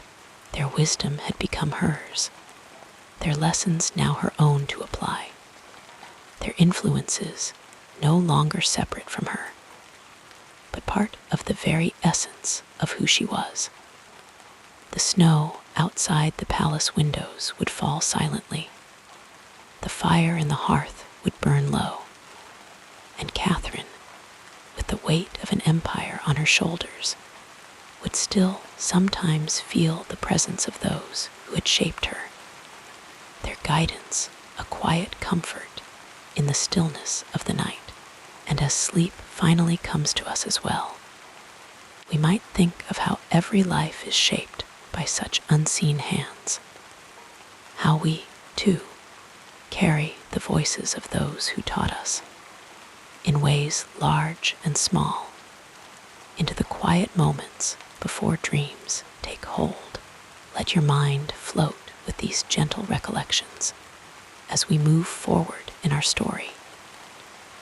When Catherine first arrived in Russia as a young bride, the vast empire stretched before her like an uncharted landscape, full of possibilities and hidden dangers.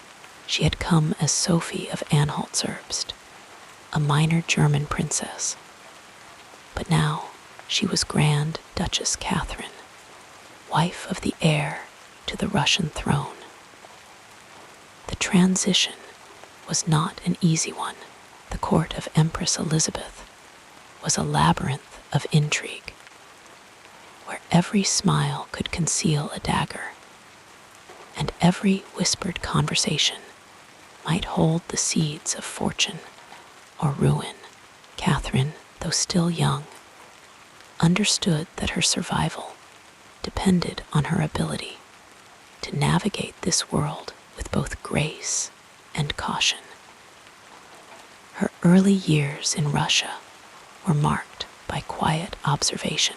She studied the language with relentless dedication, knowing that fluency would be her first bridge to the people she hoped to one day rule.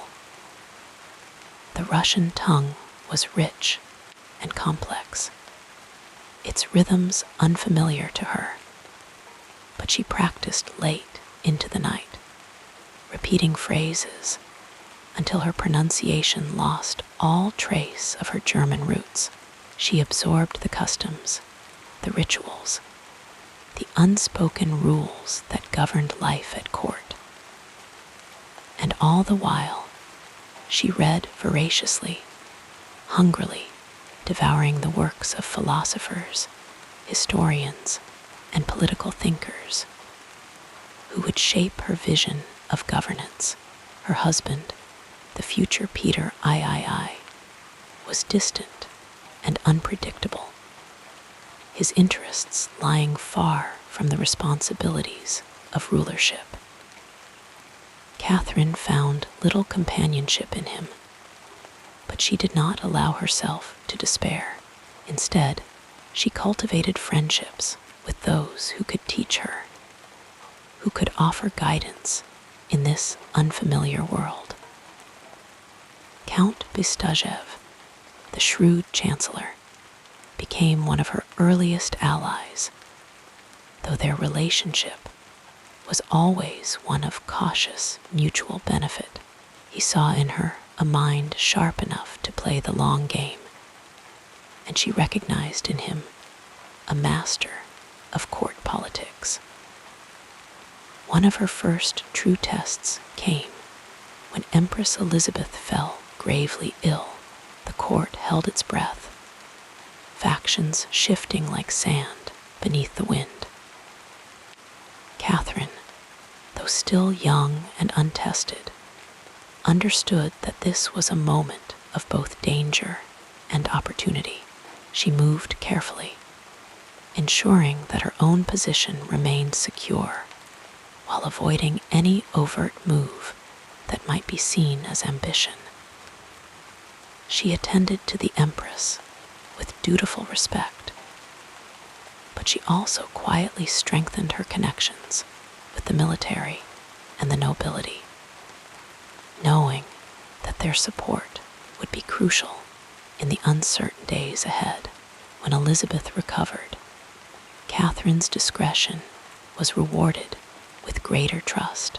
She was given more responsibilities, small at first, overseeing minor court functions, advising on certain matters of protocol. But each task was a chance to prove herself. She approached them with the same meticulous care she had applied to her studies, ensuring that every detail was perfect, that every decision reflected both wisdom and foresight. Slowly, the court began to see her not just as Peter's consort, but as a force in her own right. Her intellectual pursuits also began to bear fruit. She corresponded with Enlightenment thinkers like Voltaire and Diderot, engaging in lively debates about governance, justice, and the role of the state. These exchanges were more than mere intellectual exercises. They were the foundation of the reforms she would later enact. Even then, in the quiet of her private chambers, she was drafting ideas about education, law, and the modernization of Russia, her pen moving steadily across the page as the candlelight flickered against the walls. But the path was not without its trials. Her relationship with Peter grew ever more strained. His erratic behavior and open disdain for Russia making him a liability in the eyes of many. Catherine, ever the pragmatist, understood that her own future depended on careful maneuvering. She maintained an outward appearance of wifely loyalty, even as she quietly built alliances with those who shared her vision for the empire. Among these allies was Grigory Orlov, a dashing and loyal Guards officer whose steadfast support would prove invaluable in the turbulent years to come. The final years of Elizabeth's reign were a time of quiet preparation for Catherine. She bore a son, Paul, securing the succession. But the birth was shrouded in court gossip and speculation. Peter's indifference to the child only deepened the divide between them, yet Catherine did not allow herself to be distracted by personal grievances. She continued to study, to plan, to cultivate the relationships that would one day determine the fate of the empire. When Empress Elizabeth passed away and Peter III ascended the throne, the court held its breath once more.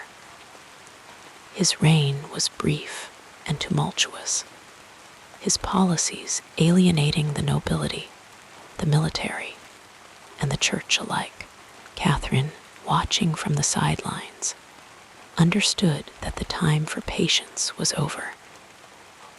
The lessons of her mentors, the cunning of Elizabeth, the strategic mind of Bestuzhev, the boldness of Orlov, all converged in this moment. And so, when the coup came, it was swift, decisive, and bloodless. Peter was deposed, and Catherine, at long last, took her place as Empress of Russia. But that is a story for another time. For now, as the fire burns low and the night grows deeper, we might simply imagine the young Catherine in those early years, her mind always working, always learning, the seeds of greatness already taking root, the challenges she faced, the alliances she forged, the quiet hours spent in study. All of it was part of the slow, steady journey that would lead her to the throne. And as sleep begins to claim us, we might reflect on how even the grandest destinies are built one small step at a time. Each moment of preparation as important as the final triumph. Drifting like clouds across the evening sky, we now move to the next part of this calming life story.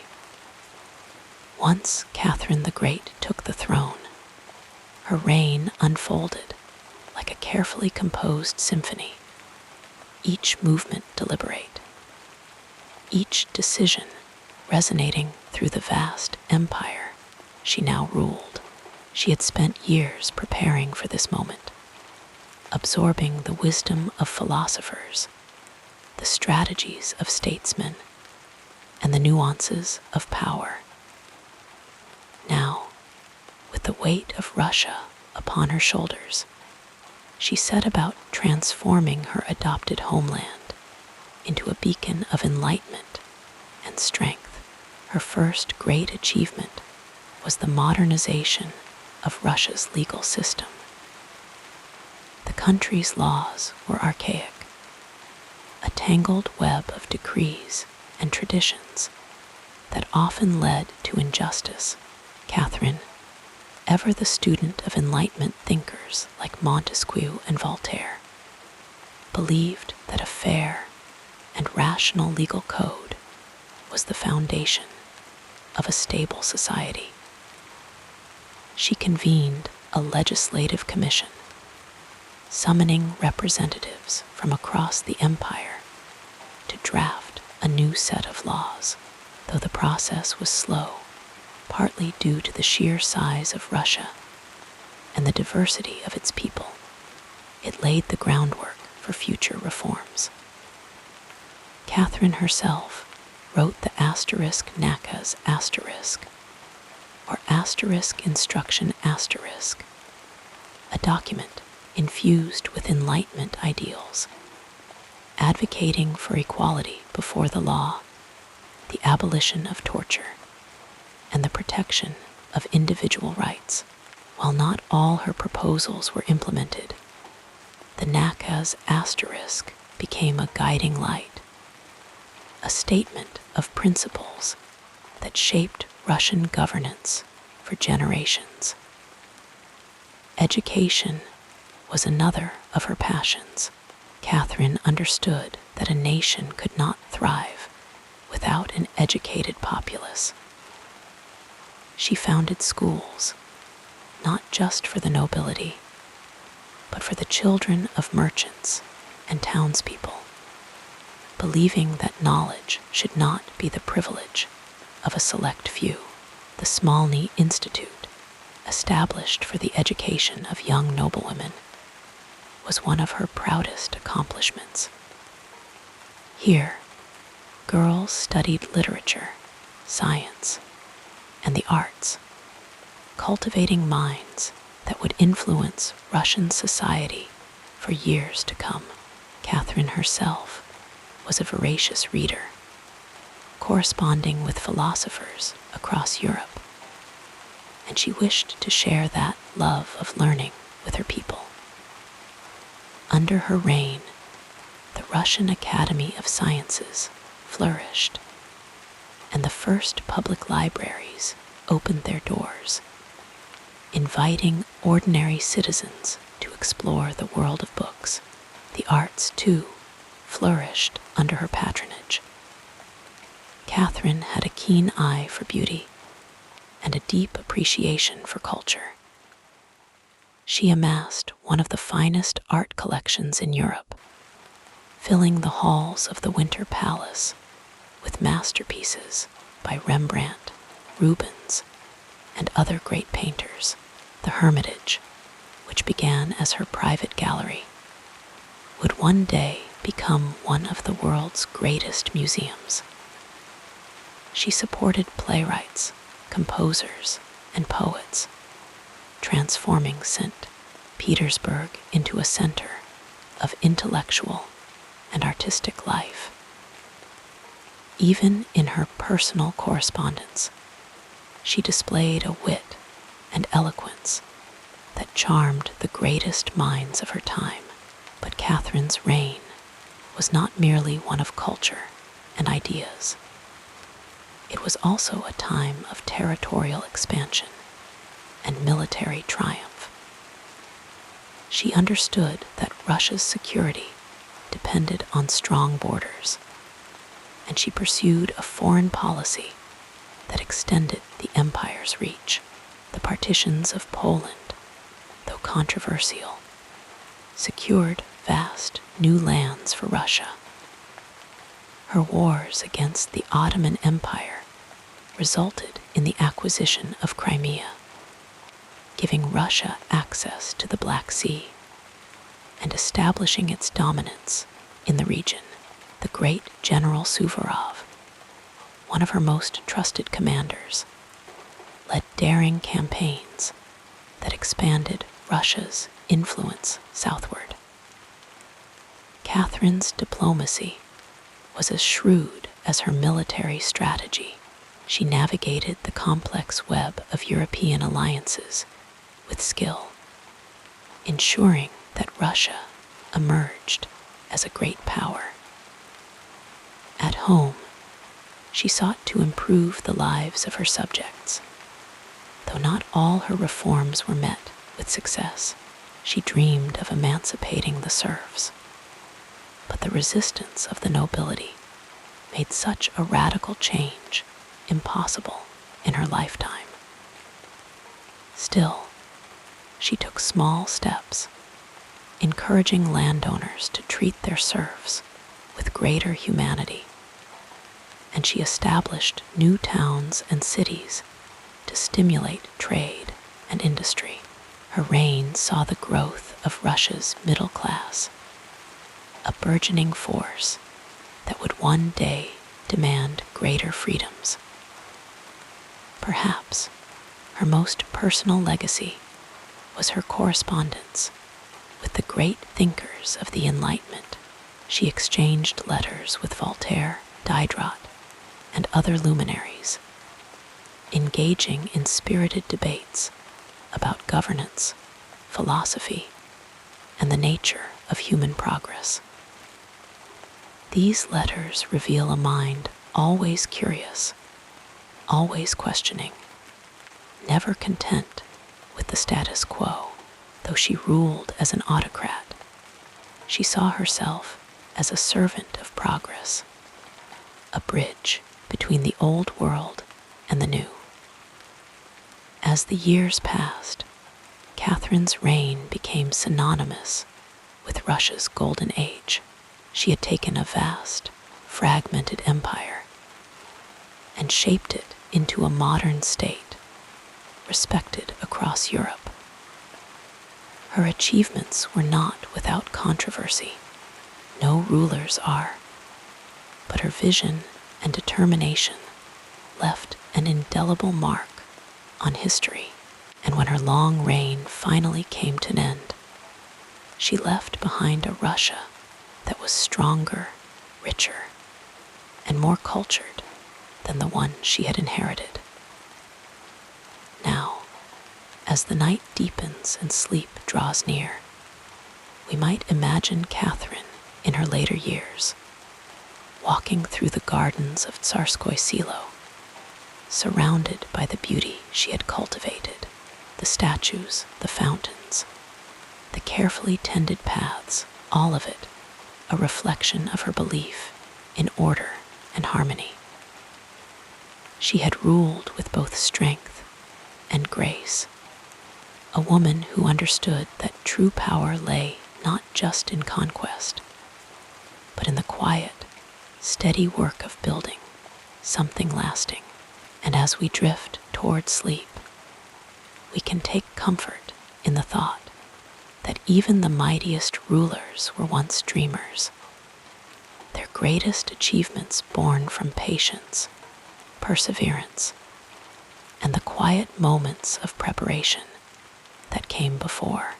As your breathing becomes more regular, let us continue with the next chapter of our biography. Imagine, for a moment, a young princess named Sophie, born in a small German principality, far from the glittering courts of Europe's great powers. Her childhood was quiet, unremarkable, until the day fate intervened. At just 14, she received an invitation that would alter the course of her life forever. Empress Elizabeth of Russia, seeking a bride for her nephew and heir Peter, had chosen Sophie. It was a moment of dizzying possibility, a door swinging open to a future she could scarcely have dreamed of. And so, with a mix of trepidation and resolve, Sophie set out for St. Petersburg, leaving behind everything familiar to step into the unknown.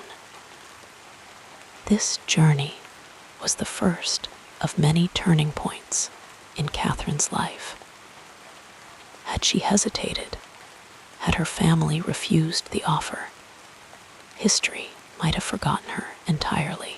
But she went, and in doing so, she began the slow, deliberate transformation from Sophie, the minor German princess, into Catherine, the future empress of Russia. The moment she arrived, she understood that survival, let alone success, would require adaptability. She learned Russian with relentless dedication, converted to Orthodoxy, and adopted the name Catherine, shedding her past like an old skin. These were not small choices. They were the first steps in a lifelong dance of reinvention. Then came her marriage to Peter, a union that proved far more challenging than anyone had anticipated. Peter was immature, uninterested in ruling, and openly disdainful of Russia, a stark contrast to Catherine's growing love for her adopted homeland. For years, she endured his neglect, his whims, his humiliations. But rather than retreat into bitterness, she turned inward, filling her mind with the works of philosophers and poets. She studied Montesquieu, Voltaire, and Diderot, absorbing ideas about governance, justice, and human potential. These quiet years of intellectual growth were another pivotal moment, for they shaped the ruler she would one day become. Had she allowed resentment to consume her, she might have remained a footnote in history, a sidelined wife, forgotten by time. Instead, she bided her time, gathering knowledge like a strategist preparing for battle. The true turning point, the moment that would define her destiny, came in 1762. Peter, now Emperor Peter III, had alienated the nobility, the military, and even the clergy with his erratic policies and admiration for Russia's enemies. The court simmered with discontent, and Catherine, ever perceptive, sensed opportunity when the Orlov brothers and other officers approached her with a plan to overthrow Peter. She faced a choice: remain loyal to a husband who had shown her little kindness, or seize power for herself. The decision was fraught with risk. Failure would mean exile or death. But Catherine, who had spent years preparing for this moment, did not hesitate. The coup was swift, almost bloodless. Peter abdicated, and within days, Catherine was proclaimed empress. It was a breathtaking reversal of fortune, the culmination of years of patience and calculation. Had she faltered, had she chosen caution over boldness, Russia might have languished under Peter's inept rule, vulnerable to foreign powers and internal strife. Instead, Catherine ascended the throne with a clear vision: to modernize Russia, to elevate its culture, to secure its place among Europe's great empires. Her early reign was marked by another critical decision: her approach to reform. Inspired by Enlightenment ideals, she initially pursued sweeping changes, drafting a new legal code that promised greater rights and protections. But when resistance emerged, particularly from the nobility, she paused. Rather than force her will through at all costs, she adjusted, balancing progress with pragmatism. This flexibility was another defining trait. Some might see it as compromise, even retreat, but Catherine understood that lasting change required patience. Had she insisted on immediate, radical transformation, she might have faced rebellion, undermining all she hoped to achieve. Instead, she moved carefully, ensuring that each step forward was steady, sustainable. Then came the Pugachev Rebellion, a brutal uprising that tested her rule like nothing before. Peasants, Cossacks, and disaffected soldiers rose in revolt, fueled by grievances over serfdom and inequality. For a time, the empire teetered on the edge of chaos. Catherine's response was decisive. She crushed the rebellion with overwhelming force, then turned her attention to preventing future unrest. Though she had once dreamed of emancipating the serfs, the rebellion convinced her that stability demanded caution. It was a painful lesson, one that forced her to reconcile her Enlightenment ideals with the harsh realities of power. Had she ignored the uprising or responded with half measures, Russia might have descended into prolonged civil war. Instead, she acted firmly, then redoubled her efforts to strengthen the state through education, infrastructure, and cultural patronage. Her foreign policy choices were equally consequential. When the opportunity arose to partition Poland, Catherine seized it, expanding Russia's borders at the expense of a weakened neighbor. It was a ruthless move, one that drew criticism even from her admirers.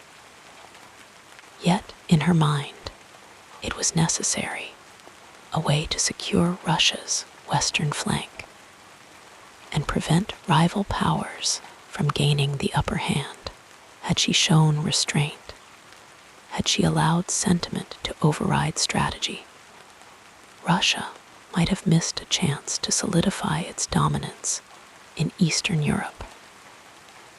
But Catherine, ever the pragmatist, chose expansion, knowing that in the game of empires, hesitation could be fatal. And then there were the personal turning points, the moments that shaped her not just as a ruler, but as a woman. The death of her mother, the estrangement from her son Paul, the passing of beloved friends like Voltaire. Each loss left its mark, yet through it all, she maintained an unwavering focus on her work, her legacy. Even in her later years, when her health began to fade, she continued to govern with the same energy and determination that had defined her youth. As we reflect on these pivotal moments, we can't help but wonder, what if she had chosen differently at any one of these crossroads? What if she had remained in Germany, content with obscurity? What if she had accepted her unhappy marriage without seeking greater purpose? What if she had clung too tightly to idealism or too timidly to power? The threads of history are woven with such questions, delicate as spider's silk, trembling with possibility. But Catherine's story reminds us that our greatest choices are often made in quiet moments, long before the world takes notice. Her rise was not a sudden stroke of luck, but the result of years of preparation, of reading, of observing, of waiting for the right moment to act. And when those moments came, she met them with clarity and courage. Now, as the night grows still and sleep beckons, we can picture her once more walking the halls of the Winter Palace, pausing to admire a newly acquired painting, or sitting at her desk, penning a letter to a philosopher across the continent. Each decision, each turning point, was a stitch in the tapestry of her reign, a reign that would leave Russia forever changed. And as we drift into dreams, we can take solace in the thought that even the grandest destinies are built one choice at a time, each as quiet and deliberate as the turning of a page in the soft glow of candlelight. The calming story continues as we gently examine what happened next in this remarkable journey. The story of Catherine the Great is not just one of power and politics, but of the many intimate connections that shaped her heart and mind. Like threads woven into a tapestry, her relationships, some tender, some turbulent, guided her path, offering companionship, wisdom, and sometimes sorrow.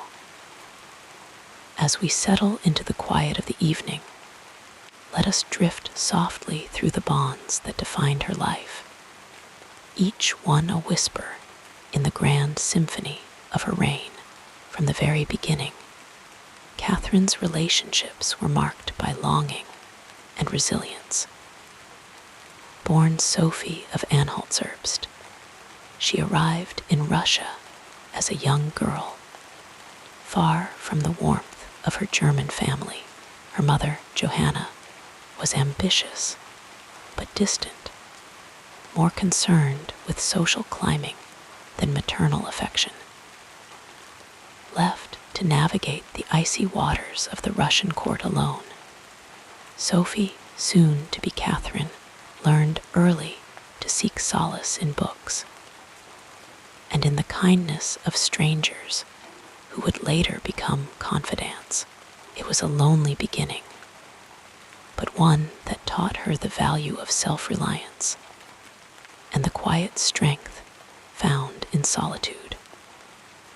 Her marriage to Peter III was perhaps the first great disappointment of her life. The boy who was meant to be her partner was capricious and childish, more interested in toy soldiers than in his wife. There was no meeting of minds, no shared dreams. Yet even in this barren union, Catherine found ways to flourish. She turned to her ladies-in-waiting, forming deep friendships that would sustain her through the darkest days. They would sit together in the evenings, stitching embroidery, exchanging books, whispering secrets. In these moments, she discovered the power of female companionship, a lesson that would stay with her always. And then there was Sergei Saltykov, her first true romance. Handsome, charming, and attentive, he offered Catherine the affection her marriage denied. Their love was fleeting, a bright flame that burned too quickly, but it awakened something in her, a belief that she was worthy of devotion. Years later, she would remember him with bittersweet fondness, a fleeting chapter in a life that was only just beginning to unfold.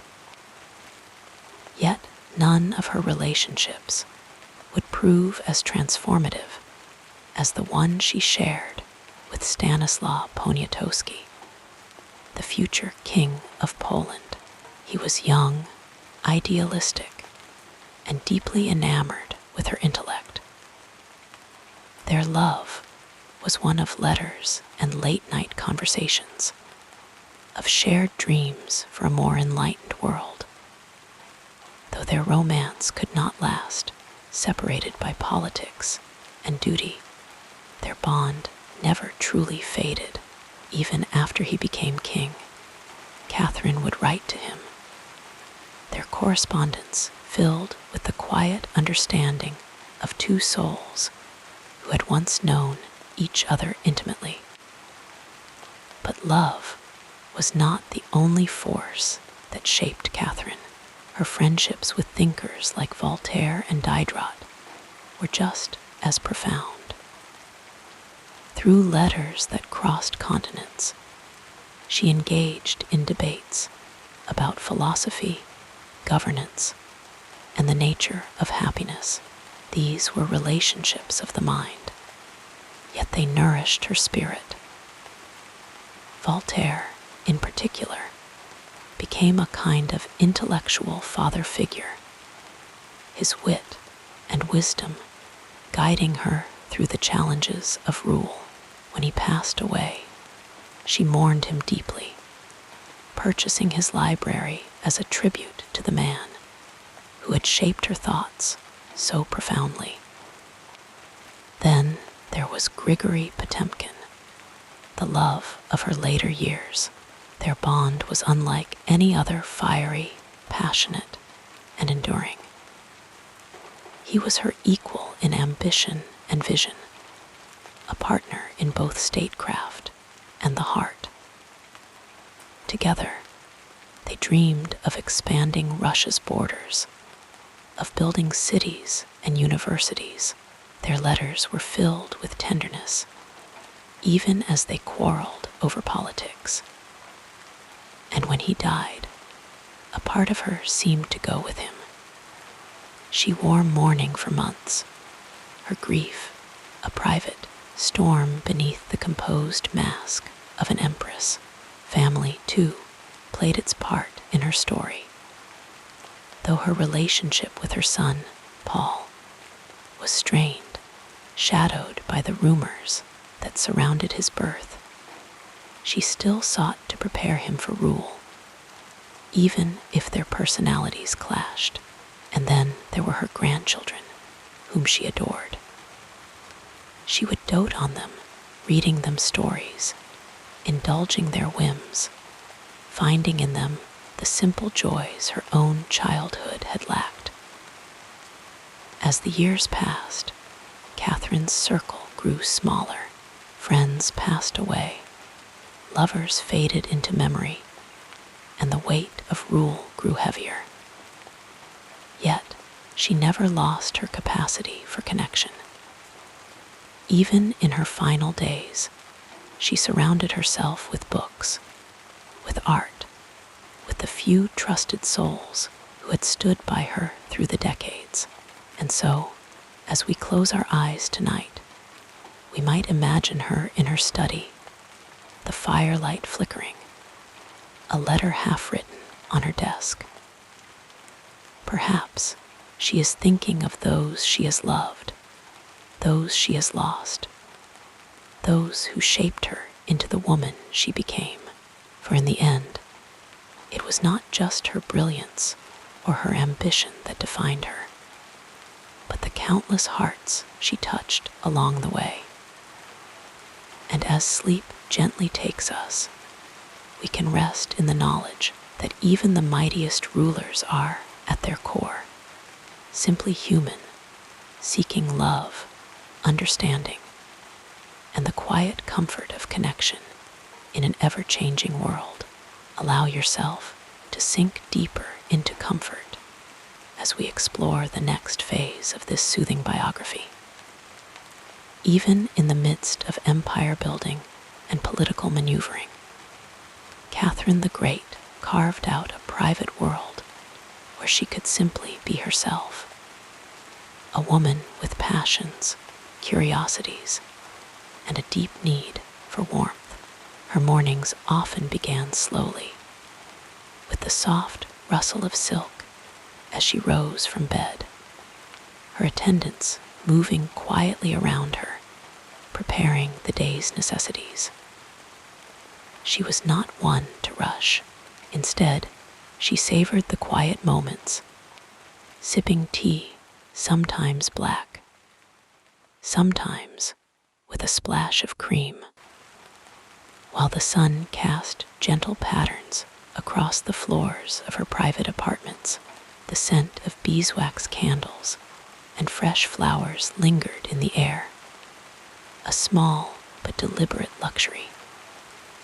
She adored correspondence, and her desk was always stacked with letters from friends, philosophers, and fellow rulers across Europe.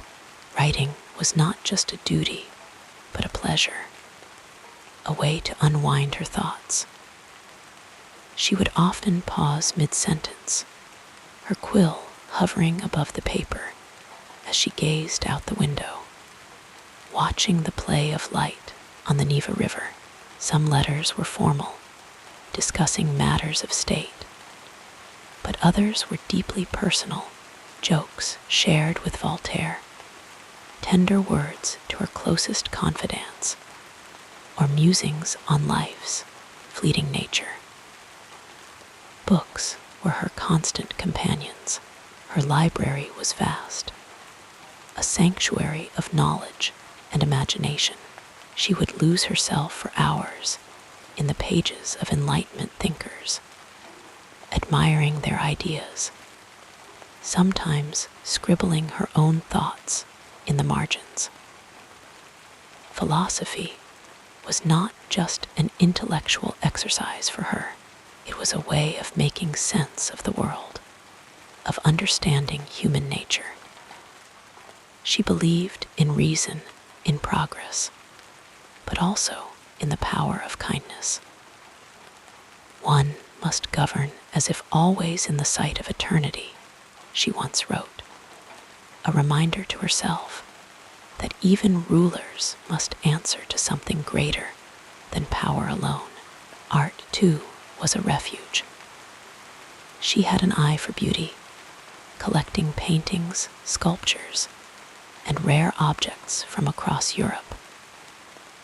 The Hermitage, her private gallery, was filled with treasures, Rembrandts, Rubens, delicate porcelain from China. She would walk its halls in the evenings, the sound of her footsteps muffled by thick carpets, stopping to admire a favorite piece as if seeing it for the first time.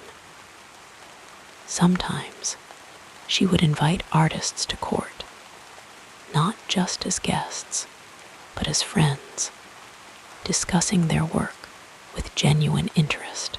She understood that creativity was its own kind of wisdom. Her relationships were as varied as her interests, though her romantic liaisons were often the subject of court gossip. They were more than mere dalliances. They were connections that sustained her. Grigory Potemkin, perhaps the great love of her life, was not just a lover, but a partner in every sense. Their letters reveal a bond that was passionate, intellectual, and deeply affectionate.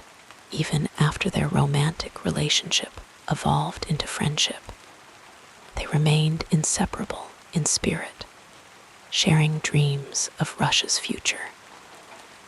She once wrote to him, "My soul has no shelter when you are not with me," a rare admission of vulnerability from a woman who so often had to be strong. Friendship was sacred to her. She surrounded herself with bright minds and kind hearts writers like Denis Diderot, whose conversations she cherished, and loyal ladies-in-waiting who had known her for decades. With them, she could laugh freely, exchange gossip, or simply sit in comfortable silence. These were the people who saw her not as an empress, but as Catherine, a woman who loved a good joke, who could be delightfully stubborn, who sometimes stayed up too late talking and paid for it with a sleepy morning. Her evenings often ended as they began, quietly. She might retire to her chambers with a book, or perhaps play a game of cards with close companions, the flicker of candlelight casting long shadows on the walls. Music was sometimes part of these quiet hours, a sonata drifting through the rooms, soothing her restless mind. And when sleep finally claimed her, it was with the knowledge that tomorrow would bring its own small joys, a new letter to read, a painting to admire, a grandchild's laughter echoing through the halls. In the end, it was these ordinary moments that shaped her as much as the grand ones. The woman who expanded an empire also treasured the scent of freshly cut roses, the weight of a well-bound book in her hands, the sound of a friend's voice sharing a story. She understood that life's true richness lay not in titles or conquests, but in the quiet connections that sustain us, the love we give, the love we receive, and the peace we find in between. And as we drift toward sleep, we can imagine her not as a distant historical figure, but as a woman who, like all of us, sought comfort in the small, beautiful things that make life worth living, like a gentle river flowing toward the sea. Our story continues with the next meaningful chapter. Catherine the Great's days unfolded with a rhythm as steady and graceful as the turning of the seasons, each hour marked by rituals that grounded her in the midst of an empire's demands. Her mornings often began early, well before the sun had fully risen, when the palace was still wrapped in a soft, drowsy quiet. She would wake to the faint rustle of servants moving through the halls, their footsteps muffled by thick carpets, their voices hushed as they prepared the day. Her bedchamber, a sanctuary of silk and velvet, was dimly lit by the first pale light filtering through heavy drapes. The air scented with lavender and beeswax from freshly polished furniture. She rose without haste, allowing herself a few tranquil moments to gather her thoughts. A maid would bring her a cup of strong black coffee, bitter and invigorating, the steam curling lazily in the cool morning air. Catherine cherished this quiet time, when the world outside had not yet intruded, and she could simply be.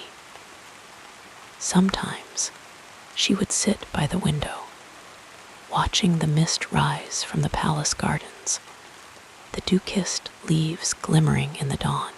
Other times, she might reach for a book, her fingers tracing the embossed leather of its cover before settling into its pages.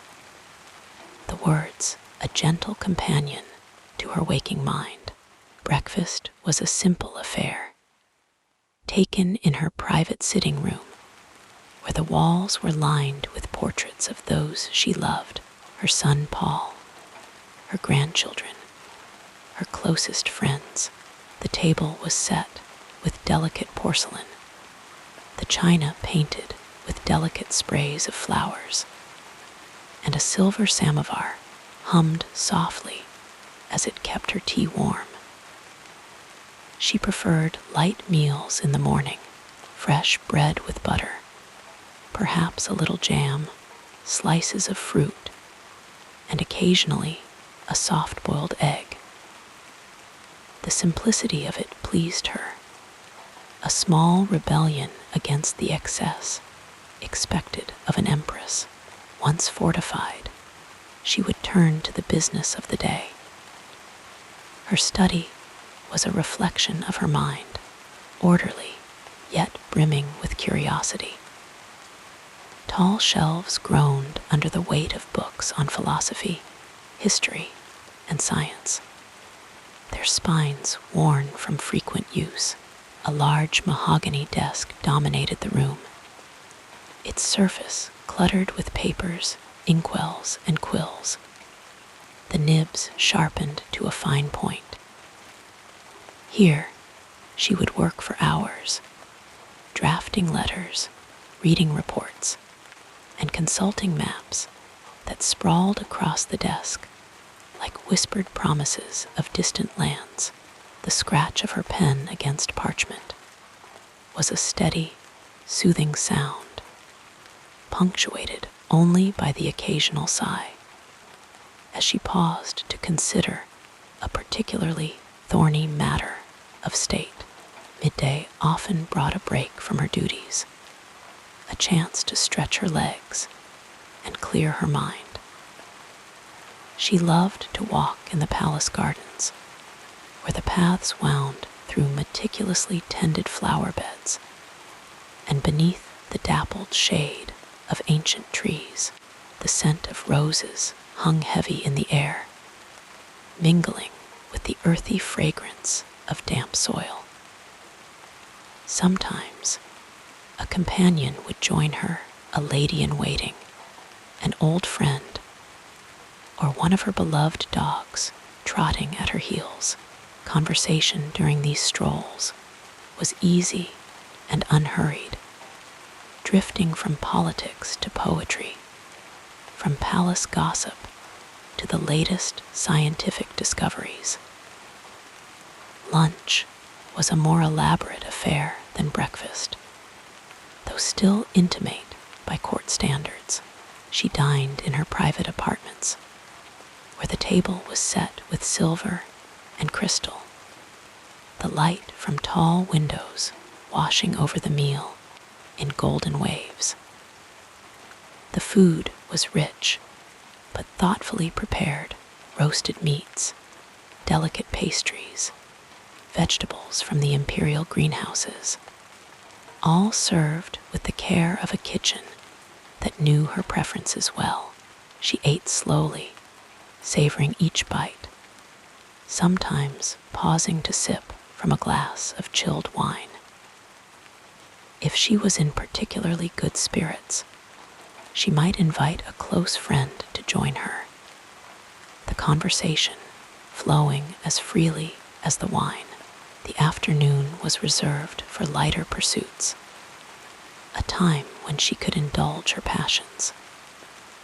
She might retire to her library, where the air was thick with the scent of leather and parchment, and lose herself in a new volume sent by a Parisian bookseller. Or she would visit her art collection, moving slowly through the galleries, her fingers brushing the gilded frames as she admired the works of masters old and new.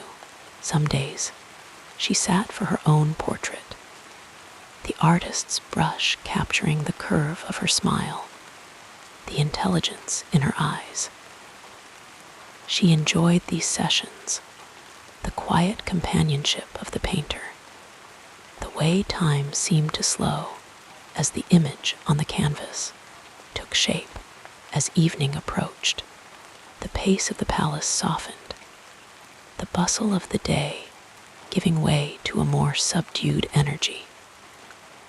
Catherine often returned to her study for a final hour of correspondence, the candles flickering as she penned letters to philosophers, diplomats, and friends across Europe.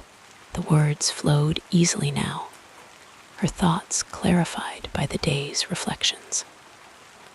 She wrote of politics, of art, of the small joys of her life, the antics of her dogs, the latest play performed at the Hermitage, the progress of her grandchildren.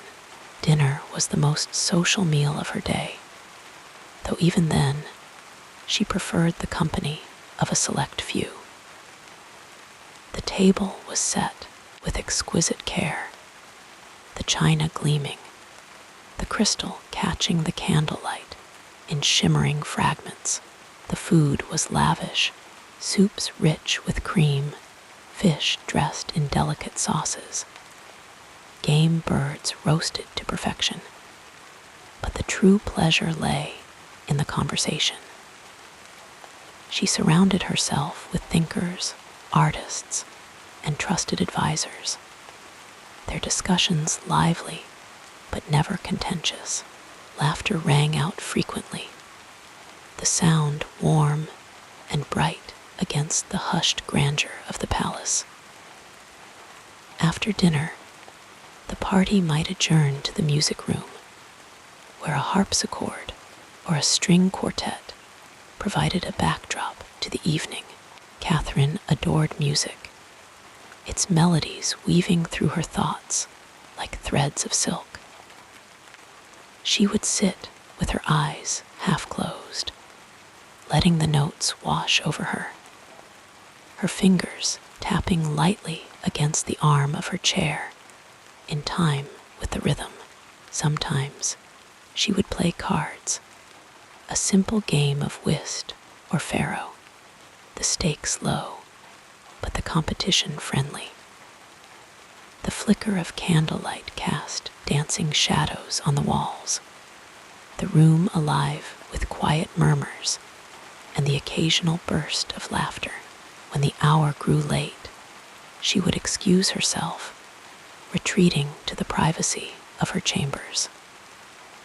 The servants had already prepared her bed, the sheets turned down, the pillows plumped. A fire crackled softly in the hearth, its glow painting the room in hues of amber and gold. She might read for a while, the book propped against her knees, the words lulling her towards sleep, or she would simply sit by the window, gazing out at the night sky, the stars distant and serene. Finally, she would ready herself for bed, the rituals of the day complete. A maid would help her out of her gown, the layers of silk and lace slipping away like whispers. She washed her face with rose water, the scent delicate and soothing, before slipping between the cool sheets. The weight of the day lifted, leaving only the quiet promise of rest. As she drifted into sleep, the last thought to cross her mind was often of tomorrow, another day of small joys, of quiet moments, of the gentle rhythm that made her life not just grand, but deeply, beautifully human. And so, as the candle was extinguished and the palace settled into silence, Catherine the Great slept, her dreams as rich and varied as the empire she ruled. As your thoughts grow quieter, we'll continue our peaceful exploration of this fascinating life. Catherine the Great carried within her a mind that was both vast and restless, a mind that never settled for the simple answers or the easy paths. From her earliest days as a young princess in Germany to her reign as one of Russia's most formidable rulers, she was driven by an insatiable curiosity, a desire to understand the world and to shape it with reason and vision. She believed deeply in the power of ideas, in the slow, steady work of enlightenment. And though she ruled an empire steeped in tradition, she never allowed herself to be bound by it. When she first arrived in Russia as a bride to the future Peter III, she was little more than a pawn in a political game. But even then, she understood that survival required more than compliance. It required wisdom. She immersed herself in the language, the customs, the intricate web of court politics, learning to navigate its dangers with quiet grace. And as she did, she began to form her own philosophy, one that valued intellect, adaptability, and above all, patience. The more one does, the more one can do, she would later say. A reflection of her belief that strength was not inherent, but cultivated through persistence. Her love of learning was boundless, late into the night. Long after the court had retired, she would sit by candlelight with a book in hand, absorbing the works of Enlightenment thinkers like Voltaire, Diderot, and Montesquieu. Their ideas on reason, justice, and governance resonated deeply with her, shaping her belief that a ruler's duty was not merely to command, but to uplift. She corresponded with philosophers, engaging in long, thoughtful exchanges about the nature of power, the rights of people, and the possibilities of reform. This tension between idealism and pragmatism defined much of her rule. She dreamed of modernizing Russia, of bringing education to the masses, of loosening the grip of serfdom. Yet she also understood the limits of change in a vast, tradition-bound empire. Her nakaz, or instruction, a document meant to guide legal reforms, was filled with progressive ideas, equal protection under the law, the abolition of torture, the importance of humane punishment. But when faced with resistance from the nobility, she tempered her ambitions, knowing that too much too soon could unravel the fragile order she sought to preserve. Her philosophy was not one of rigid doctrine, but of measured progress. She believed in the power of small, deliberate steps, in the quiet work of persuasion, rather than the thunder of revolution. This patience was not weakness, it was strategy. She knew that true transformation required time, that ideas, like seeds, needed the right conditions to grow. Beneath the grandeur of her title, Catherine remained deeply human, guided by passions and contradictions. She loved art, theater, and music, filling her palaces with beauty. Yet she also had a sharp, sometimes ruthless political mind. She valued loyalty, surrounding herself with trusted advisors, but she was not above removing those who stood in her way. She believed in the dignity of all people, yet she upheld a system that kept millions in servitude. These contradictions did not trouble her as they might others. She saw life as complex, full of shades rather than absolutes. Her personal life, too, reflected this balance of passion and restraint. She loved deeply, forming lasting relationships with those who shared her intellect and spirit. Yet she never allowed emotion to cloud her judgment, even in matters of the heart. She remained a sovereign first, aware that her private joys must never compromise her public duty. As she grew older, her philosophy softened in some ways, deepened in others. The youthful idealism of her early reign gave way to a more seasoned understanding of power's limits.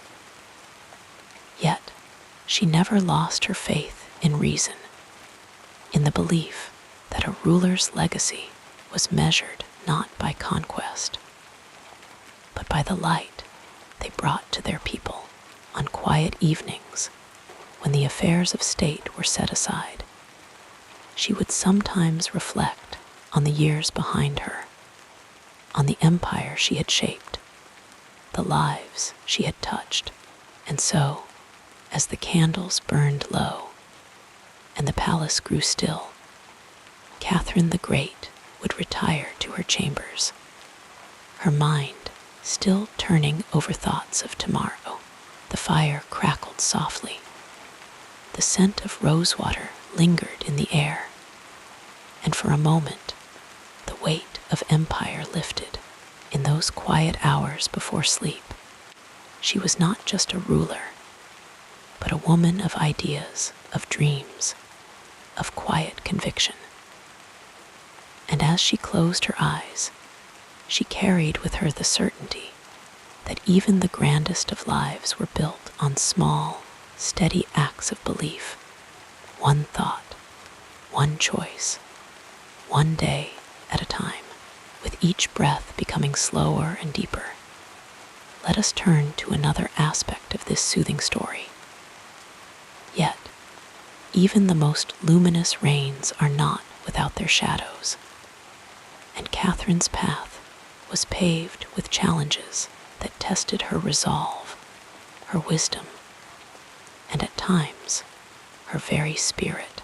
From the moment she arrived in Russia as a young princess, barely more than a girl, she faced a world that was unwelcoming, even hostile. The court of Empress Elizabeth was a labyrinth of intrigues, where whispers could topple fortunes, and a single misstep might unravel years of careful planning. Catherine, born Sophie of Anhalt-Zerbst, was an outsider, a German princess, in a land that distrusted foreigners. The grandeur of St. Petersburg masked a cold reality. She was alone, her every move scrutinized, her every word weighed for hidden meaning. Her marriage to the future Peter III was no refuge. He was a man of mercurial temperament, indifferent to her, even cruel at times. The early years of their union were marked by loneliness, a quiet anguish that she bore with stoic grace. But instead of succumbing to despair, she turned inward, seeking solace in books, in philosophy, in the slow, steady cultivation of her mind.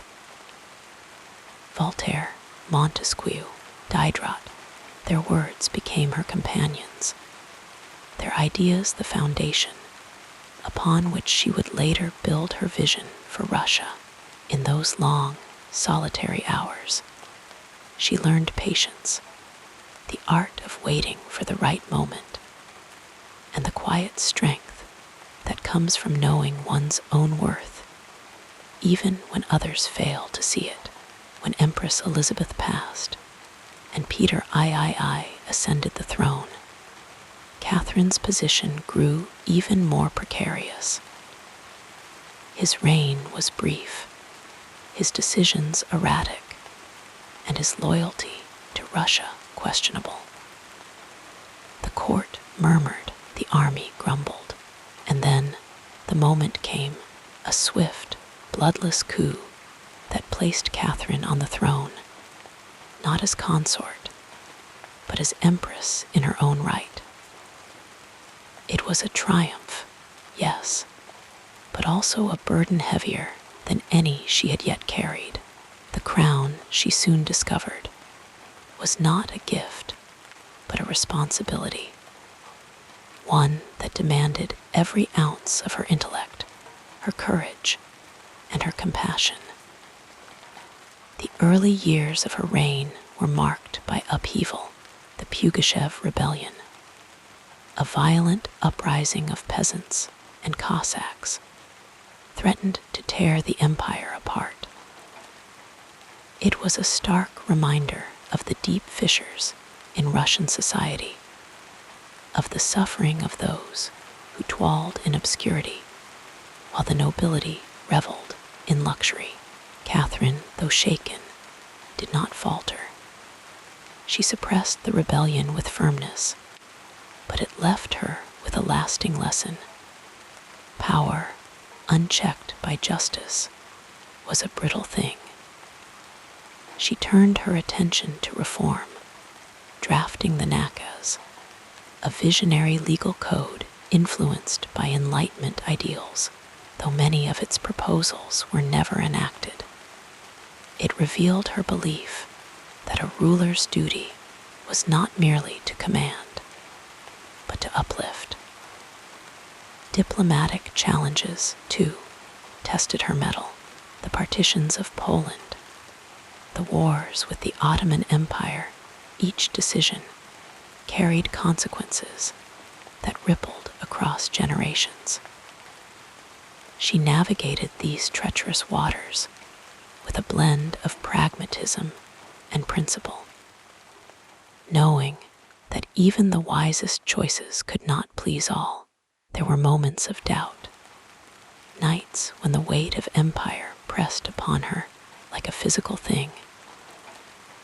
Yet, she found solace in the small, steady acts of governance.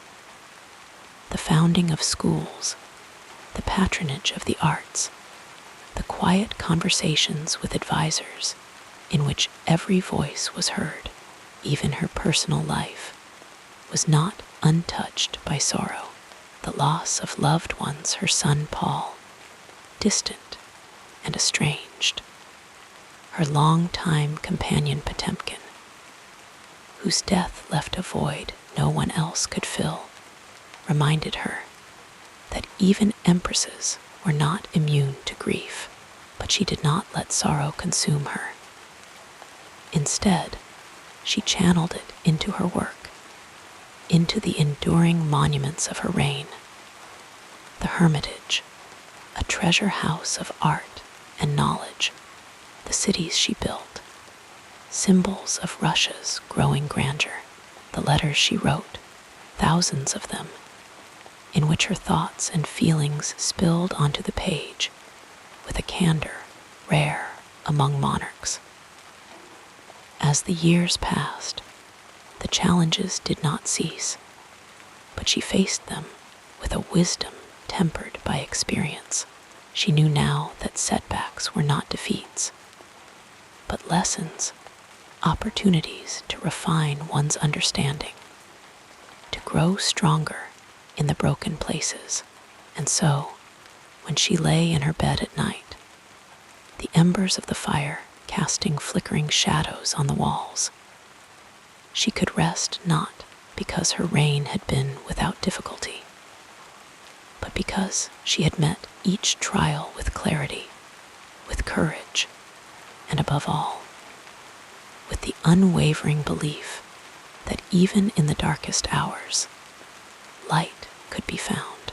The story of Catherine the Great is not one of unbroken triumph, but of resilience, of a woman who turned obstacles into stepping stones, who carried the weight of an empire without losing sight of her humanity. And as the night deepened and the world outside her window grew still, she could close her eyes knowing that every challenge, every setback, had been a thread in the tapestry of her remarkable life, woven with care, with intention, and with the quiet, unshakable faith that even the longest night must eventually yield to dawn. The tapestry of this remarkable life unfolds further as we gently explore the next meaningful period. Beneath the grand portraits and the weight of imperial rule, Catherine the Great was a woman of quiet contradictions, of hidden passions and private joys that often went unnoticed in the sweeping narratives of her reign.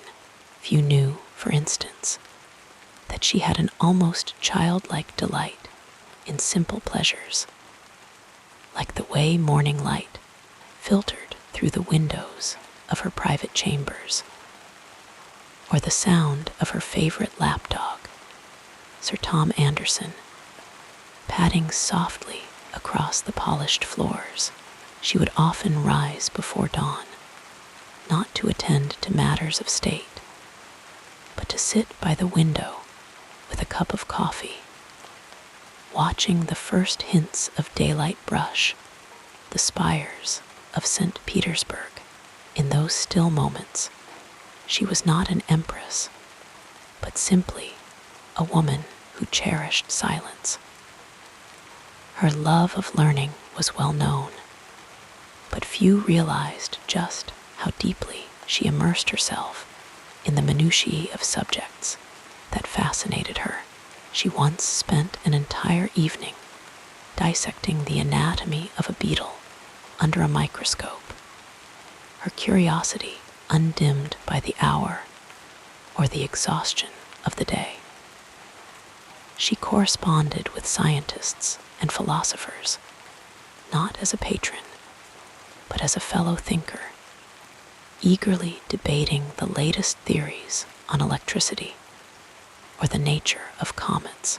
And then there were her notebooks, filled not just with statecraft, but with sketches of plants, snippets of poetry, and even attempts at fiction. She once wrote a fairy tale, a whimsical story about a prince who learned the value of kindness, perhaps a quiet reflection of her own hopes for her grandson, Alexander. Another little-known facet of her life was her fondness for gardening. She took great pride in the greenhouses of Tsarskoye Selo, where exotic fruits like pineapples were coaxed to grow in the harsh Russian climate. She would sometimes slip away from courtiers and advisors to walk among the flower beds, running her fingers over the petals of a newly bloomed rose, or bending down to inspect the progress of a melon vine. It was in these small, unhurried moments that she found a kind of peace, a reminder that growth, whether of empires or of plants, required patience and care.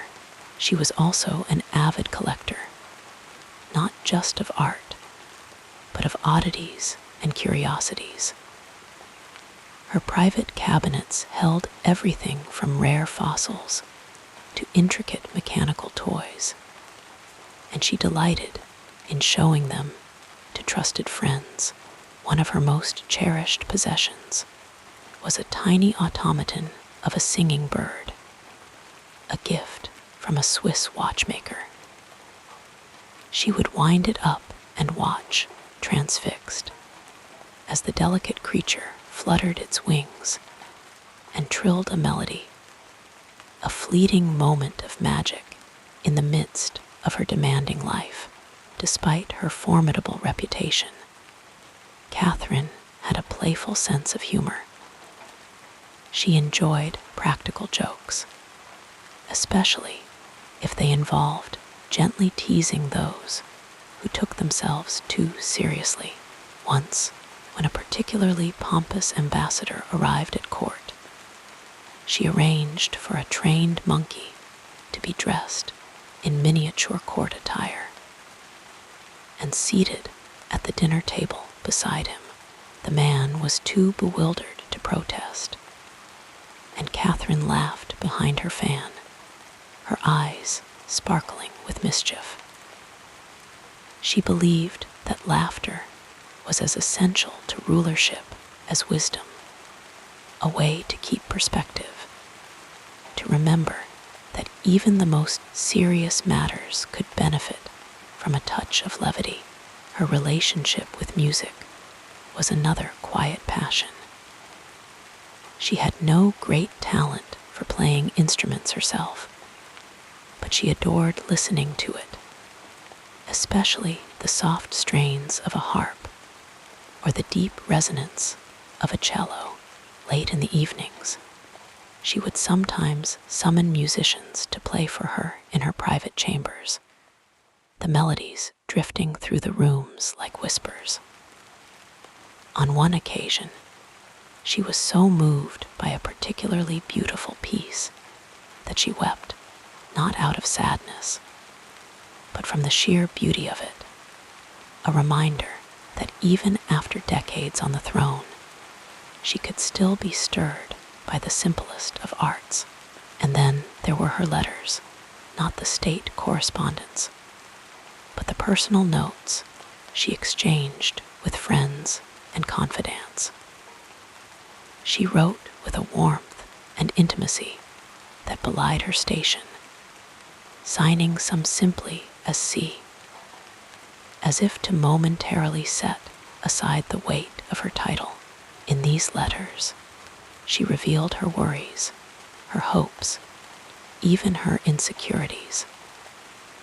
She once confessed to a friend that she sometimes doubted her own decisions, that the burden of leadership could feel overwhelming. It was a rare glimpse of vulnerability, a reminder that even the most powerful rulers were, at heart, only human. Perhaps one of the most surprising aspects of her character was her love of children, though her relationship with her own son, Paul, was fraught with tension.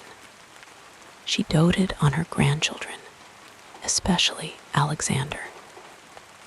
She would set aside time each day to read to them, to tell them stories, or to play simple games. She believed that the future of Russia lay in their hands, and she wanted them to grow up with kindness as well as strength. In those moments, she was not the fearsome Catherine the Great, but a grandmother who delighted in the sound of a child's laughter. As the years passed, these small joys became even more precious to her. In her later days, she would often sit by the fire, wrapped in a shawl, reflecting on the unexpected turns of her life. She had been a princess, a wife, a ruler, a lover, a mother. But she was also always herself. A woman who found wonder in the world, who cherished quiet moments as much as grand achievements. And when she closed her eyes at night, it was not the weight of the crown that filled her thoughts, but the memory of a bird's song, the scent of a garden after rain, the soft pages of a book beneath her fingers, small, perfect fragments of a life richly lived. So let us remember her not just as the empress who shaped an empire, but as the woman who found joy in the ordinary, who never lost her curiosity, her humor, or her capacity to be moved by beauty. In these quieter details, she becomes not a distant figure of history, but someone familiar, someone whose struggles and joys we might recognize in ourselves. And as the night deepens and the fire burns low, we can imagine her there, in the stillness, at peace with the many lives she lived, each one a thread in the tapestry of her extraordinary story.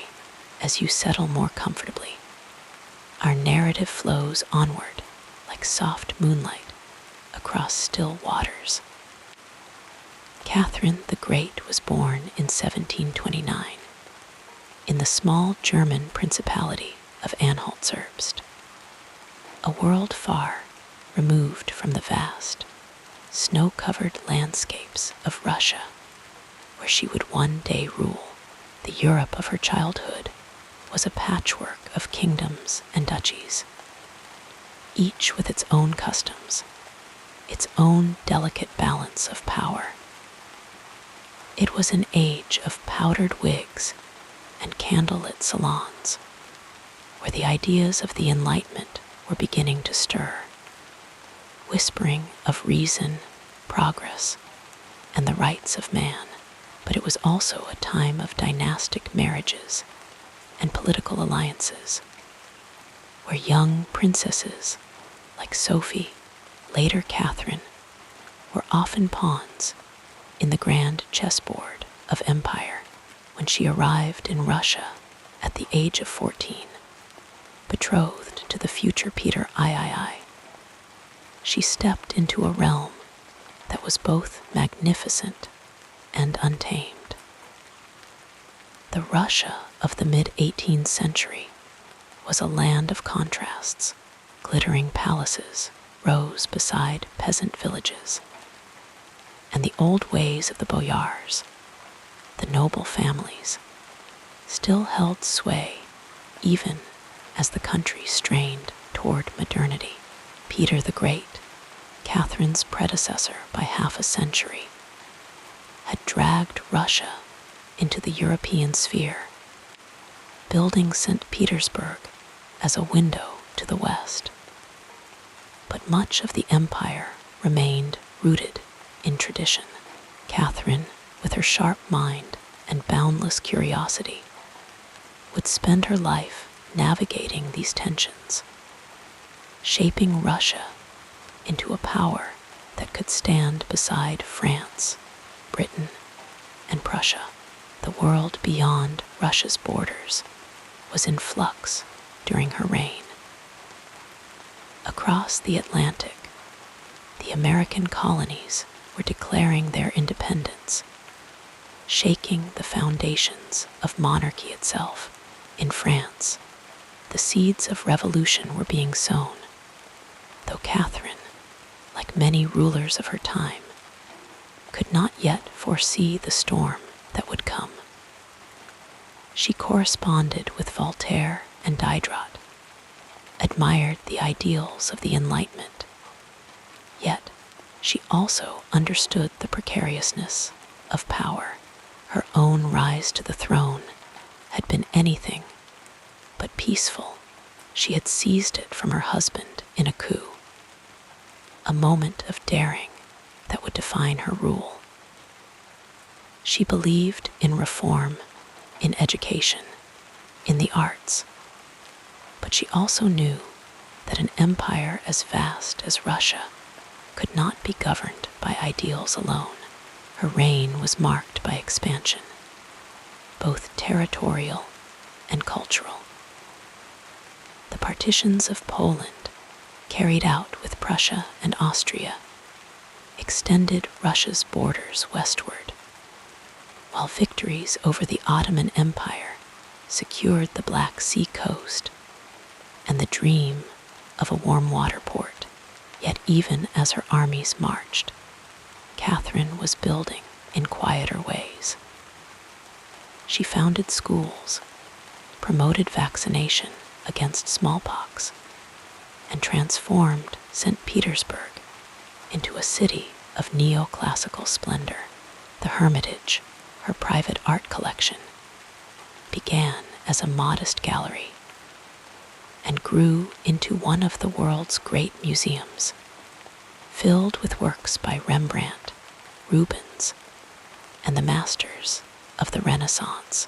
She wrote plays, composed letters, and surrounded herself with thinkers, artists, and musicians, determined to make Russia a beacon of culture as well as power.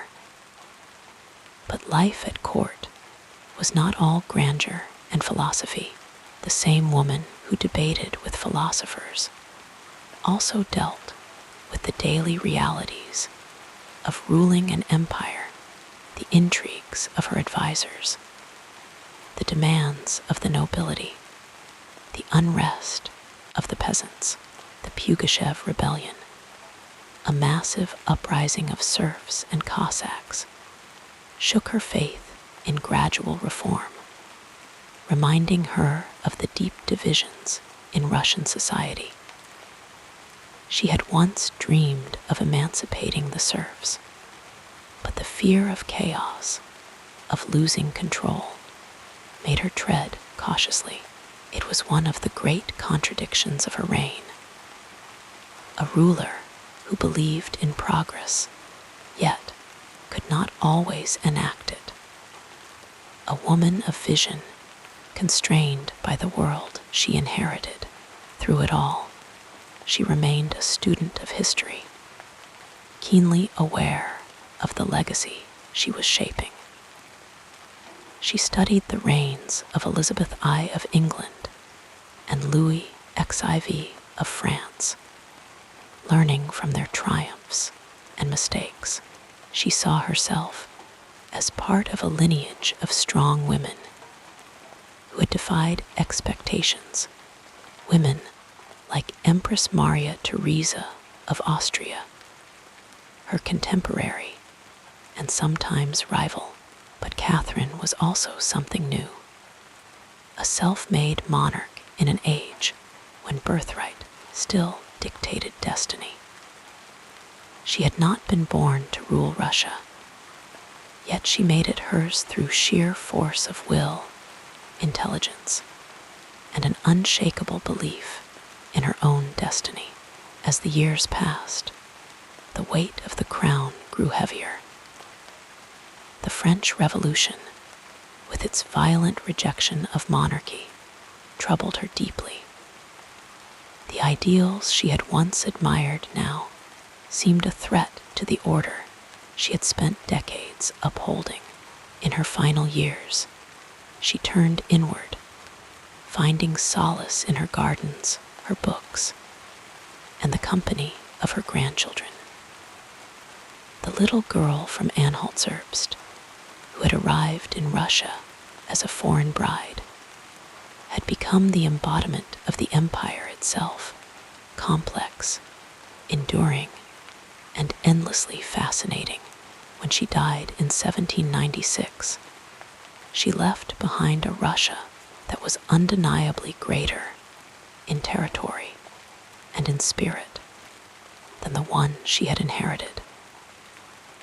But perhaps her most enduring legacy was the example she set of a life lived with curiosity, passion, and an unyielding determination to shape one's own fate. The world she had known was fading, giving way to new ideas, new conflicts, but her story endures, a reminder that even the grandest of lives are made up of small human moments. A quiet hour with a book, the laughter of a child, the first light of dawn over the Neva River.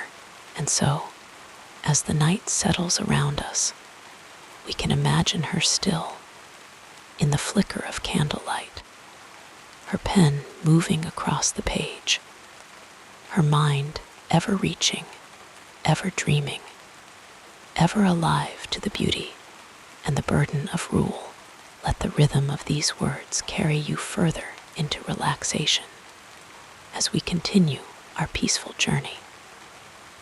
Catherine the Great's influence on culture and society was like a slow, deep river, carving its path through the landscape of Russia, leaving behind fertile soil where new ideas could take root.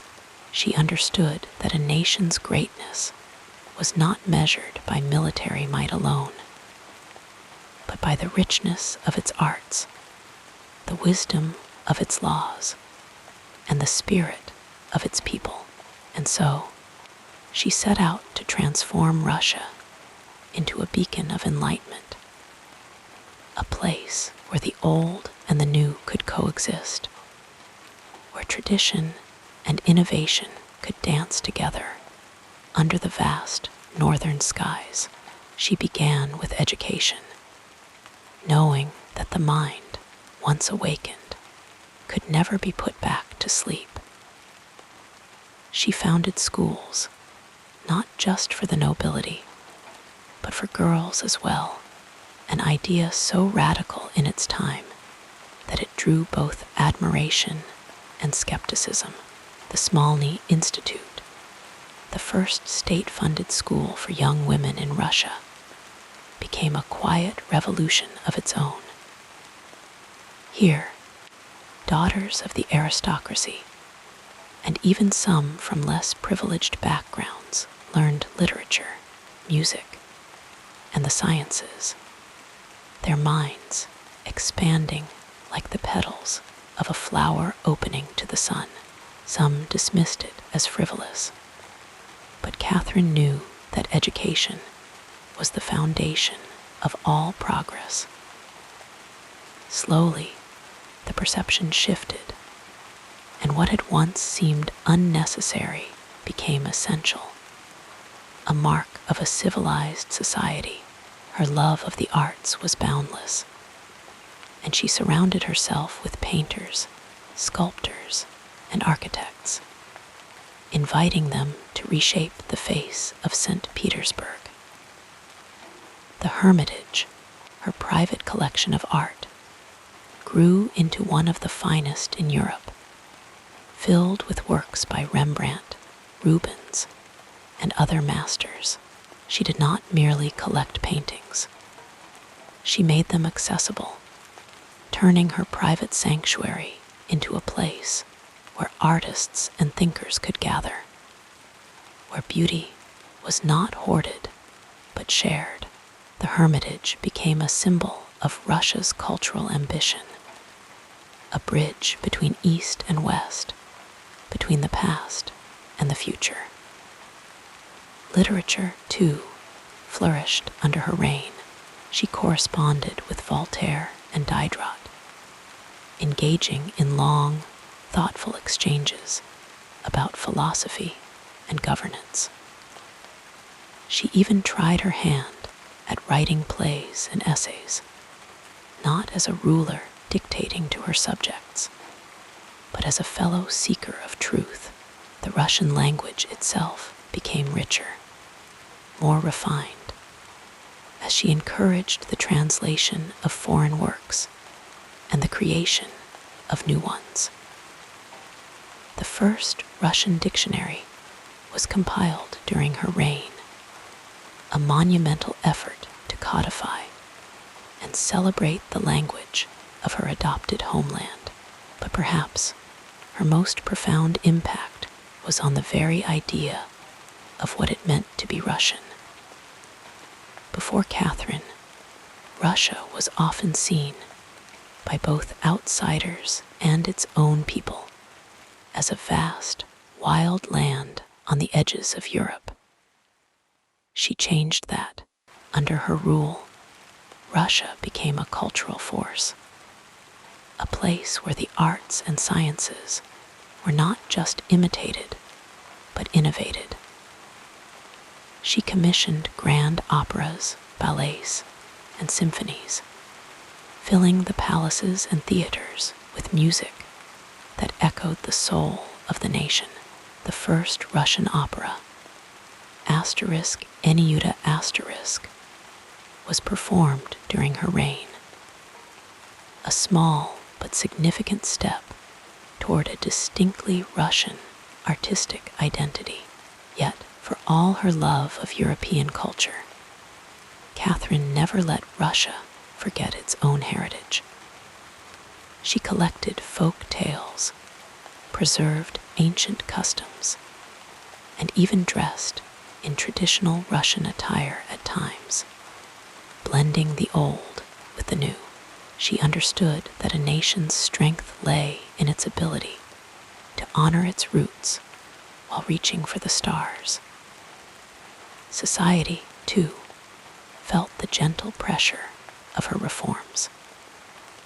She reimagined the legal system, drafting a new code of laws inspired by Enlightenment ideals, though, in practice, many of her grandest plans were tempered by the realities of power.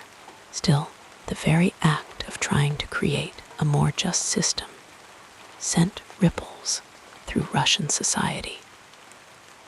The idea that a ruler should care for the well-being of all her subjects, not just the nobility, began to take hold. Over time, public perception of Catherine shifted.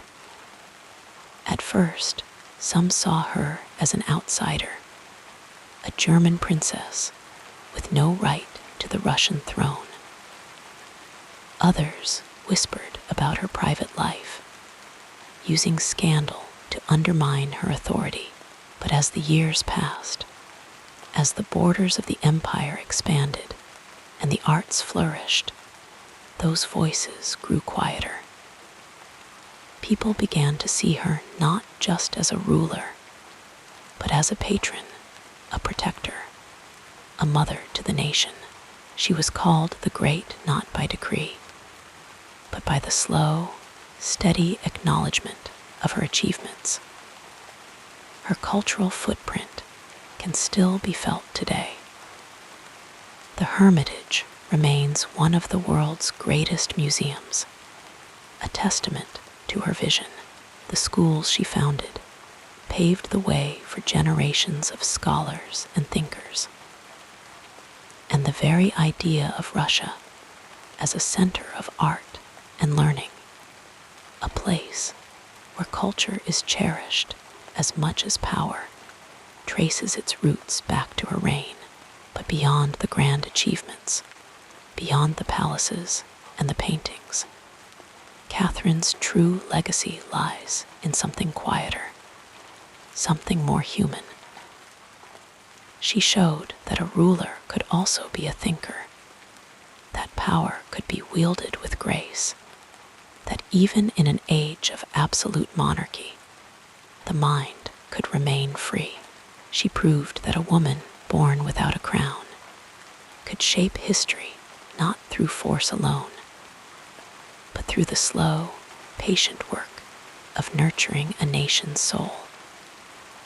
And so, as the night deepens and the world grows still, we can imagine her in her study, surrounded by books and letters, her face lit by the soft glow of a candle. The weight of empire rests on her shoulders, but for a moment she pauses, listening to the distant sound of music drifting through the palace halls. She smiles, knowing that the seeds she has planted will grow long after she is gone, that the culture she has nurtured will endure, like a melody that lingers in the air long after the last note has faded.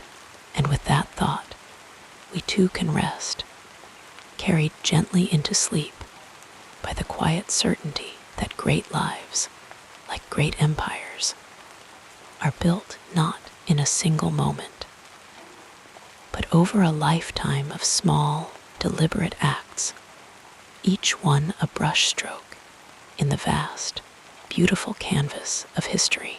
With the gentleness of falling snow, we transition now to another meaningful chapter in this life story. Catherine the Great, that towering figure of the 18th century, was a woman of many layers, and beneath the grandeur of her reign lay countless quiet moments that revealed her wit, her wisdom, and her very human nature. One such moment unfolded early in her rule, when she first arrived in Russia as a young German princess, barely 15 years old. The court of Empress Elizabeth was a glittering, bewildering place, and young Sophie, soon to be renamed Catherine, found herself in a world of intricate etiquette and unspoken rules. She once recalled how she stayed awake long into the night, practicing her Russian by candlelight, whispering the unfamiliar words over and over until her tongue grew tired. It was a small act, but it spoke volumes about her determination to belong, to make this foreign land her own. One of her most endearing habits was her love of animals, particularly dogs. She kept a small menagerie of them in her private chambers, and one story tells of a particularly mischievous Italian greyhound named Samira, who had a habit of stealing food from the imperial table. Rather than scold the little thief, Catherine would laugh and let the dog keep its prize, even when it meant her own meal was left half-eaten. There was something tender in this, a ruler who could command armies, yet still find joy in the antics of a small, spoiled pet. Then there was the time she hosted the famous French philosopher Denis Diderot at her court. The two engaged in long, spirited debates about politics and philosophy. And at one point, Diderot grew so animated that he began pounding the table, sending inkwells and papers flying. Catherine, ever composed, simply leaned back in her chair and watched with amusement. Later, she wrote in her memoirs that while she admired his brilliance, she found his enthusiasm exhausting. It was a rare glimpse into her private thoughts. A woman who could appreciate intellect, even as she quietly acknowledged its limits. Her sense of humor was another lesser-known facet of her personality. She once wrote a satirical play mocking the pretensions of the Russian nobility, performing it privately for a small circle of trusted friends. The play was never meant for public eyes, and its existence was kept secret for years, but those who saw it remarked on how sharply she skewered the vanity and hypocrisy of court life, all while maintaining her usual regal poise in public. It was as if she needed these small, private rebellions to keep her spirit light amidst the weight of empire. One of the most touching stories from her life involves her grandson, the future Alexander I. She adored him, and when he was still a child, she would often set aside time to read to him, carefully selecting books that would shape his mind. On one such evening, as a storm raged outside the palace, Alexander grew frightened by the thunder. Instead of dismissing his fears, Catherine wrapped him in a blanket, sat him by the fire, and told him stories of great heroes who faced storms of their own, both literal and metaphorical. It was a quiet, intimate moment, far removed from the grand affairs of state, and yet it spoke to the kind of ruler she was, one who understood that the future was built not just on laws and decrees, but on the small, tender lessons passed between generations. Her personal discipline was legendary. She rose at 5 a.m, even in the depths of the Russian winter, and began her day with a cold bath, a habit she believed kept her mind sharp. Afterward, she would spend hours at her desk, answering correspondence, drafting reforms, or losing herself in a book. Her library was one of the largest in Europe, and she often joked that if she hadn't been an empress, she would have been perfectly happy as a librarian, surrounded by nothing but silence and the scent of old paper. Yet for all her intellectual pursuits, she never lost touch with the common people. She made a habit of disguising herself and walking among the markets of St. Petersburg, listening to the conversations of merchants and laborers, trying to understand their lives. On one such outing, she overheard a group of women complaining about the high price of bread. Instead of punishing them for their grumbling, she quietly arranged for grain to be distributed at a fairer price. It was a small act, but it revealed her deep belief that a ruler's duty was not just to command, but to listen. Even in her later years, when her health began to fail, she remained fiercely independent. She refused to be carried in a sedan chair like other monarchs of her age, insisting on walking even when her legs grew weak.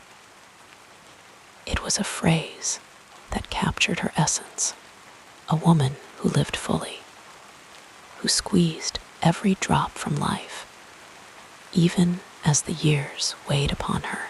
And so, as the candlelight flickers and the night grows deeper, we can picture her in these quiet moments, laughing with her dogs, debating with philosophers, soothing a frightened child, walking unnoticed among her people.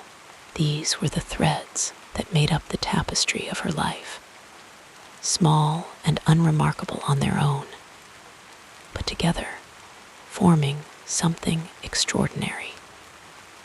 She was not just an empress, not just a conqueror or a patron of the arts. She was a woman who understood that true greatness lay not in the grand gestures, but in the quiet, daily acts of kindness, curiosity, and courage.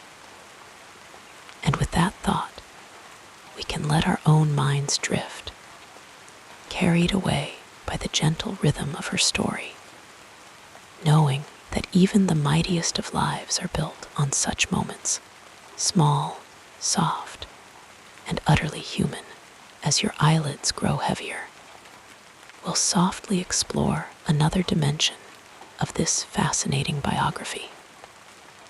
In the quiet twilight of her reign, Catherine the Great moved through her days with the same steady determination that had defined her life, though now the weight of time pressed gently upon her. The corridors of the Winter Palace, once filled with the brisk footsteps of a young ruler eager to prove herself, now echoed with the slower, more measured pace of a woman who had shaped an empire. Her hands, which had signed treaties and penned letters to the greatest minds of Europe, now sometimes trembled just slightly when she lifted her pen. Yet she wrote still, filling page after page with thoughts on governance, philosophy, and the nature of power. Her evenings were often spent in the company of books, the soft rustle of turning pages, a familiar comfort. She had always been a voracious reader, and even now, when her eyes strained against the candlelight, she refused to surrender this small pleasure. Voltaire, Diderot, Montesquieu, their words had been her companions for decades, and she returned to them like old friends. Sometimes she would pause, her fingers resting on a well-worn passage, and let her mind wander back to the spirited debates of her younger years, when the world had seemed ripe with possibility. Though her body had begun to betray her, her mind remained sharp, and she continued to govern with the same clarity of vision that had expanded Russia's borders and modernized its institutions. She oversaw the final stages of her educational reforms, ensuring that schools for girls, once a radical idea, were firmly established. The Hermitage, her beloved museum, grew richer with each passing year, its walls adorned with masterpieces she had carefully acquired, a testament to her belief that art was not a luxury, but a necessity. Yet even as she worked, she could not ignore the whispers of time. The mirrors in her chambers, once kind to her reflection, now showed the lines of a life fully lived. She did not resent them. Instead, she regarded them with a quiet acceptance, as one might regard the changing of seasons. Her hair, once a vibrant auburn, had softened to silver, and she wore it simply, without the elaborate styles of her youth. There was a grace in this surrender, a dignity in acknowledging that even the most powerful must eventually yield to nature. Her correspondence with old friends grew more tender, more reflective. In letters to Grimm, her longtime confidant, she mused on the passage of time, on the strange alchemy that turns the present into memory. The court, ever watchful, noted the changes in her. The young nobles who had once trembled at her sharp wit now saw a gentler presence, though her authority remained unchallenged.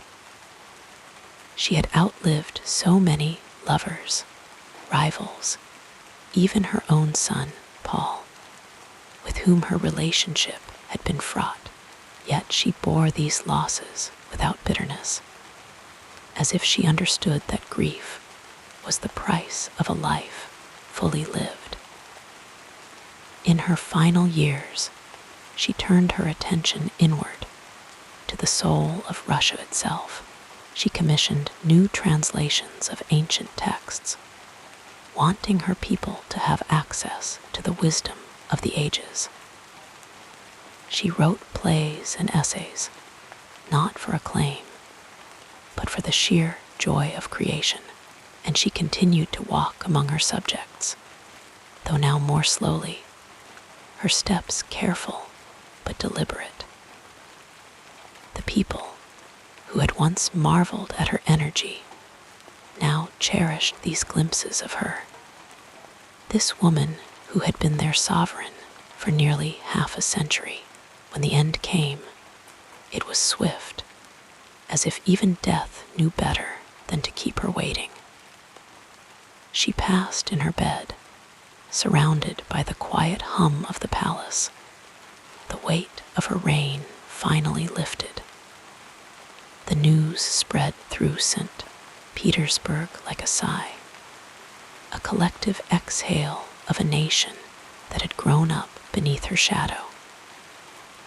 In the years that followed, her legacy unfolded like the pages of one of her beloved books. The borders she had secured remained strong. The institutions she had built endured, and the cultural renaissance she had nurtured continued to flourish. The Hermitage stood as a monument to her vision, its halls filled with the art she had so carefully collected. The schools she had founded educated generations of Russians, boys and girls alike. And though her successors would sometimes quarrel with her methods, none could deny the indelible mark she had left upon the empire. But perhaps her greatest legacy was not in treaties or palaces, but in the quieter, more enduring ways she had shaped the world. She had shown that a woman could rule with the same strength as any king, that intellect and curiosity were not weaknesses, but strengths. She had believed fiercely and unshakably in the power of ideas, and in doing so, she had changed the course of history. And so, as the candles burn low and the night deepens, we can imagine her still sitting at her desk, a book open before her, the faintest smile touching her lips. She had lived as she had wished, fully and without regret. And when the time came, she had slept at last. The story of Catherine the Great is not just one of conquest or politics, but of a life lived with unyielding passion, a reminder that even the grandest of legacies are built moment by moment, thought by thought, act of kindness by act of kindness. And as we close our eyes, carried by the gentle tide of her memory. We can take comfort in knowing that such lives, though rare, are never truly gone. They live on in the world they shaped, in the ideas they championed, in the quiet, enduring ways they made the world a little brighter. So let us rest now, soothed by the rhythm of her story, and dream of lives well lived, of legacies that endure, and of the quiet, steadfast courage it takes to shape them. The gentle cadence of our story continues, flowing like a peaceful stream through the next chapter. The legacy of Catherine the Great stretches far beyond the borders of her empire, like the slow, winding path of a river that continues to nourish the land long after the rain has ceased. Her influence, both subtle and profound, lingers in the ideas she championed, the institutions she built, and the vision she held for a world shaped by enlightenment and reason. Even now, centuries later, echoes of her reign can still be heard, whispered in the halls of universities, reflected in the works of artists and thinkers, and woven into the very fabric of modern governance. One of the most enduring aspects of Catherine's legacy is her devotion to education and the arts. She believed that a nation could only flourish if its people were enlightened. And so she poured her energy into creating schools, academies, and cultural institutions that would endure long after her time. The Hermitage Museum, which began as her private collection of paintings and sculptures, stands today as one of the greatest art repositories in the world, a testament to her belief in the power of beauty to elevate the human spirit. Scholars and artists still walk its halls, just as she once did, marveling at the treasures she gathered, each piece a fragment of her vision, each gallery a continuation of her dream. Beyond the walls of museums, her commitment to learning inspired generations of reformers and educators. Figures like Mikhail Lomonosov, the father of Russian science, flourished under her patronage, laying the groundwork for Russia's intellectual awakening. Even now, universities across Europe and beyond carry traces of her influence, their libraries stocked with books she once read, their curricula shaped by the ideals she upheld, the idea that knowledge should be accessible, that education is the foundation of progress.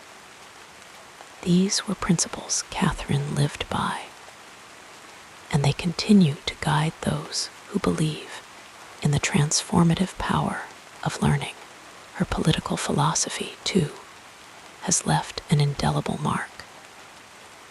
Though she ruled as an autocrat, Catherine engaged deeply with the ideas of the Enlightenment, corresponding with thinkers like Voltaire and Diderot, absorbing their theories while adapting them to the realities of her empire. She drafted the Nakas, a document meant to guide legal reform, filled with progressive ideals about justice, equality, and the rule of law. Though many of her reforms were never fully realized in her lifetime, the spirit of her efforts lived on, inspiring later movements for legal and social change. In the 19th century, Russian reformers would look back to her writings, finding in them a foundation for their own struggles against serfdom and oppression. Even the challenges to her rule have shaped the way history remembers her. Critics point to the contradictions in her reign, the enlightened ideals alongside the harsh realities of empire, the talk of liberty alongside the persistence of serfdom. Yet these very tensions have made her a figure of endless fascination, a subject of debate among historians who see in her life a reflection of the complexities of power. Was she a visionary or a pragmatist, a liberator or a conqueror? The questions themselves are part of her legacy, reminding us that great leaders are rarely simple, that their stories are woven with both light and shadow. In the realm of culture, Catherine's influence is perhaps most palpable. The theaters she built, the plays she commissioned, the poets and composers she supported, all of these created a flourishing artistic tradition that would shape Russian identity for centuries. Pushkin, Tolstoy, Tchaikovsky, these giants of Russian culture stood on the foundation she helped lay. Their works infused with the same passion for beauty and truth that she herself embodied.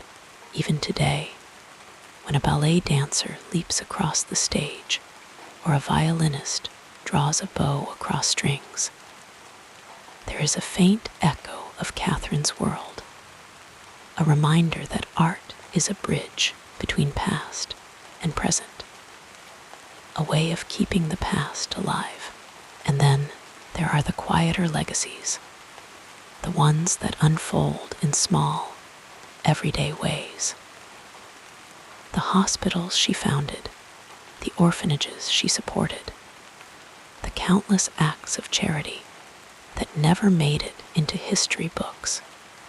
These too are part of her story. For all her grandeur, Catherine understood that true greatness is measured not only in battles won or territories claimed, but in the lives touched, the suffering eased, the futures made brighter. In modern Russia, institutions still bear her name, streets still carry her memory, and people still speak of her with a mixture of awe and affection, as if she were not just a historical figure, but a presence that never quite faded.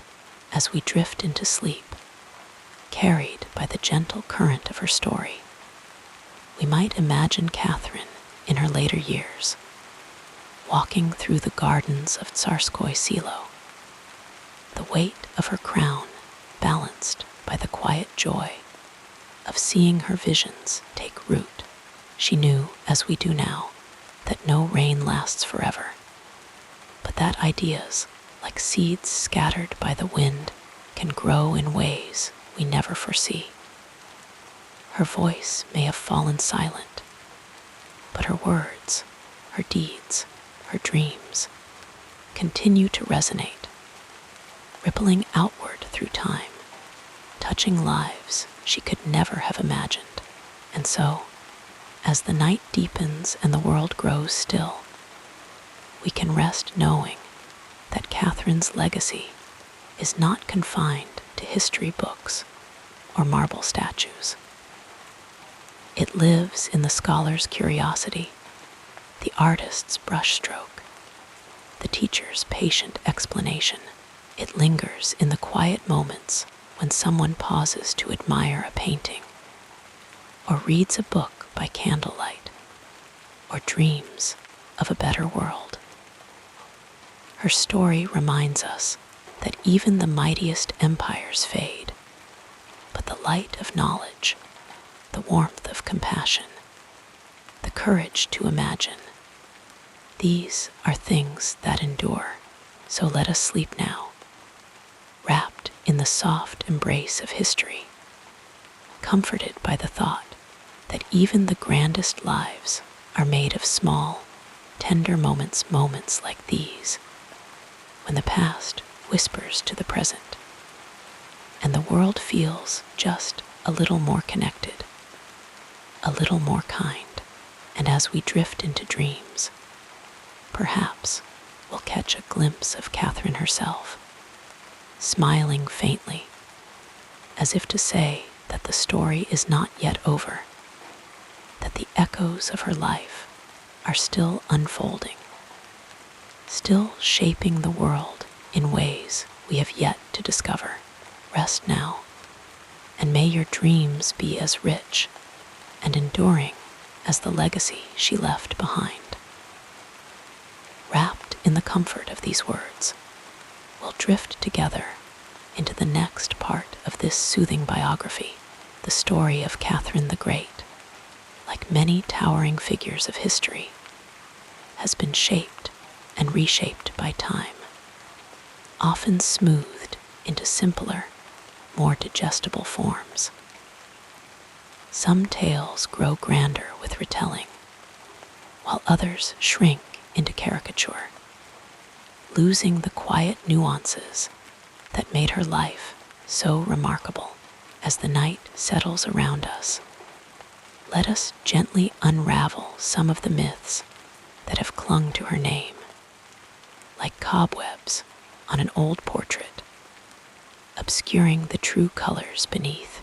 One of the most persistent legends is that Catherine died in a rather scandalous manner, involving a horse. This salacious tale, whispered in hushed tones for centuries, has no basis in truth. It was likely spread by her enemies, eager to tarnish her reputation, even in death. The reality was far more ordinary. She passed away peacefully in her bed after suffering a stroke, a quiet end to a life that had been anything but quiet. Stories like these remind us how history can be twisted, how the human fascination with scandal often overshadows the truth. Then there is the idea that Catherine was a ruthless conqueror, endlessly hungry for power and territory. While it is true that she expanded Russia's borders, her ambitions were not born of mere aggression. She saw herself as a reformer, a ruler who wanted to modernize and enlighten her empire. She corresponded with philosophers, supported the arts, and dreamed of a Russia that could stand among the great intellectual centers of Europe. War was often a means to an end, but it was never her only passion. The complexities of her reign, balancing ambition with reform, power with philosophy, are often lost in the sweeping narratives of conquest. Another common misunderstanding is that Catherine was indifferent to the suffering of her people, ruling with cold detachment. But letters and records reveal a woman deeply concerned with the welfare of her subjects. At least in theory, she drafted ambitious legal reforms, spoke against serfdom, and envisioned a more just society. Yet, the realities of ruling a vast, deeply traditional empire meant that many of her grandest ideas remained just that, ideas. The weight of history, the resistance of the nobility, and the sheer inertia of the system she inherited made true reform nearly impossible. This tension between her ideals and the limitations of her power is a thread often overlooked in favor of simpler, more dramatic narratives. Her personal life, too, has been simplified into a series of romantic escapades, as if love and power were her only driving forces. While she did take lovers, some of whom wielded great influence, these relationships were not mere indulgences. In a world where women rulers were viewed with suspicion, alliances, both political and personal, were necessary for survival. Her favorites were often advisors, confidants, and even partners in governance. To reduce these connections to mere scandal is to ignore the careful strategy behind them. The way she navigated a court that was always watching, always judging. Even her origins have been romanticized. Born a minor German princess, she was not destined for greatness, nor was she the instant revolutionary some imagine. Her early years in Russia were marked by loneliness, by the struggle to adapt to a foreign court, to learn a new language, to survive in a world that could be as cruel as it was glittering. Her rise was not inevitable. It was the result of patience, intelligence, and sometimes sheer luck. The young Sophie of Anhalt-Zerbst, who would become Catherine, was not a born empress, but a woman who grew into the role, step by careful step. And then there is the myth of Catherine the Great as a solitary genius, a ruler who single-handedly shaped Russia's destiny. No monarch, no matter how brilliant, rules alone. She relied on advisors, on generals, on artists and thinkers who contributed to her vision. Her reign was a tapestry woven by many hands, a collaboration between the empress and the world around her. To forget this is to lose sight of how history truly unfolds, not through the actions of one person, but through countless interconnected lives.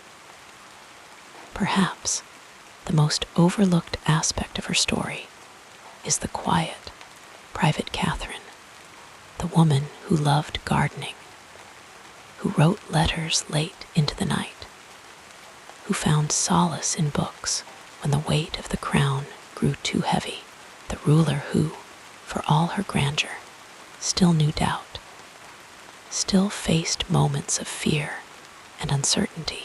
History prefers its heroes and villains clearly drawn, but Catherine existed in the in-between, in the soft shades of gray that make a life truly human.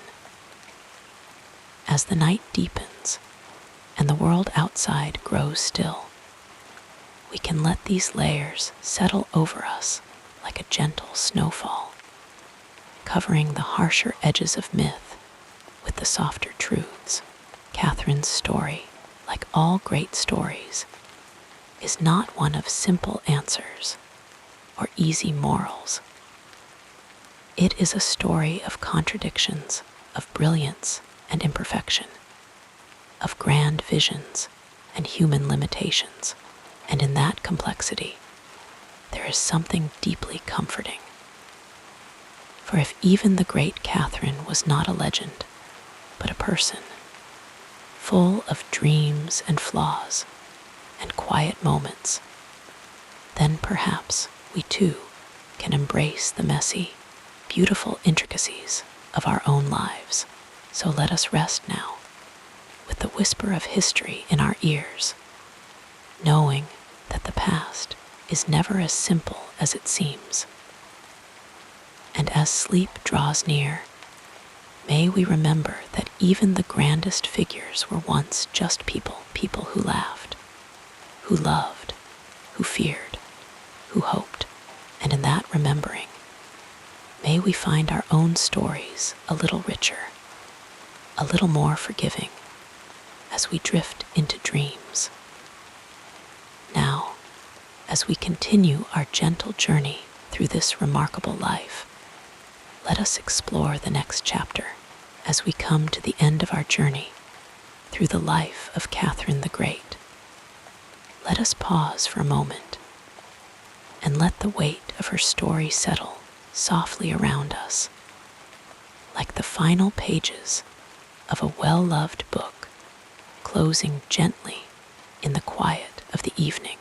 Her life was a tapestry woven with threads of ambition and introspection, power and vulnerability, brilliance and very human frailty.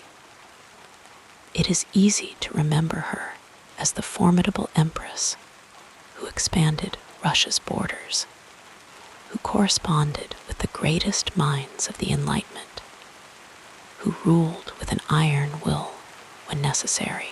But it is just as important to recall the quieter Catherine, the woman who sought refuge in her gardens, who lost herself in books by candlelight, who wrote letters filled with both wisdom and weariness. Catherine's reign stretched over 3.5 decades, a period of transformation for Russia. She modernized its laws, championed education, and nurtured the arts, leaving behind a legacy of cultural flourishing that would echo through the centuries. The Hermitage, now one of the world's greatest museums, began as her private collection, a testament to her love of beauty and knowledge. She founded schools, reformed governance, and sought, in her own way, to bring the ideals of the Enlightenment to a vast and often resistant empire. Yet for all her grand achievements, she also knew the limits of her power. The serfs remained bound, the nobility often resisted change, and the weight of ruling such a sprawling realm was never light. Like all rulers, she made decisions that history judges harshly. Wars were waged, territories seized, rebellions crushed. And yet, even in her moments of greatest authority, she was never free from doubt. Her letters reveal a mind constantly questioning, weighing, wondering if she had chosen rightly. She was a woman who craved approval, even as she wielded absolute power, who longed for love, even as she navigated the cold calculations of politics. In this way, she was not so different from any of us, just a person, trying to do her best in a world that rarely offers easy answers. Today, Catherine is remembered in many ways. To some, she is a symbol of enlightened leadership, a ruler who brought culture and progress to her nation. To others, she is a figure of contradiction, a reformer who did not go far enough, a monarch who spoke of liberty while presiding over an unfree society. But perhaps the truest way to remember her is as a complex, multifaceted human being, one whose life defies simple categorization. She was neither saint nor tyrant, but something far more interesting, a woman who lived fully, loved deeply, ruled fiercely, and in her quieter moments wondered if she had done enough.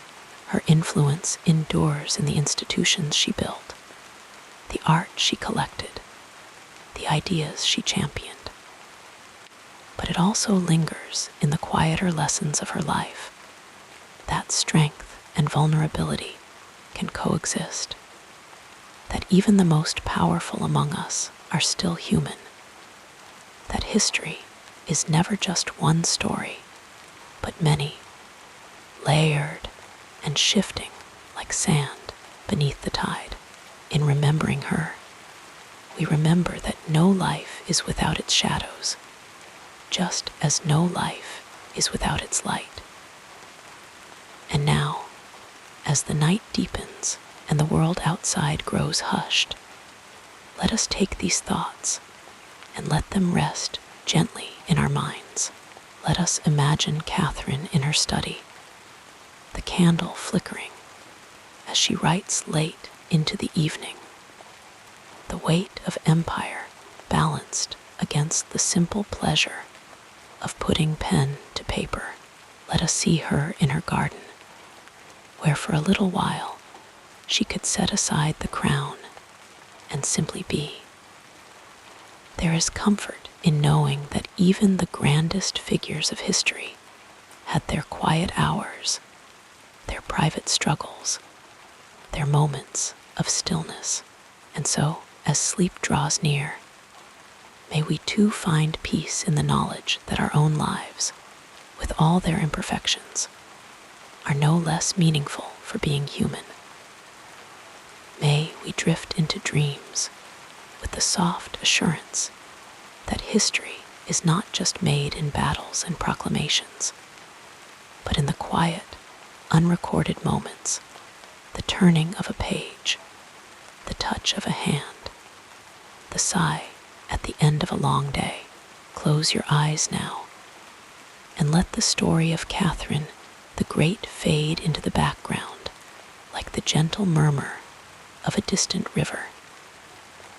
Her triumphs, her doubts, her legacy, all of it is part of the great tapestry of time.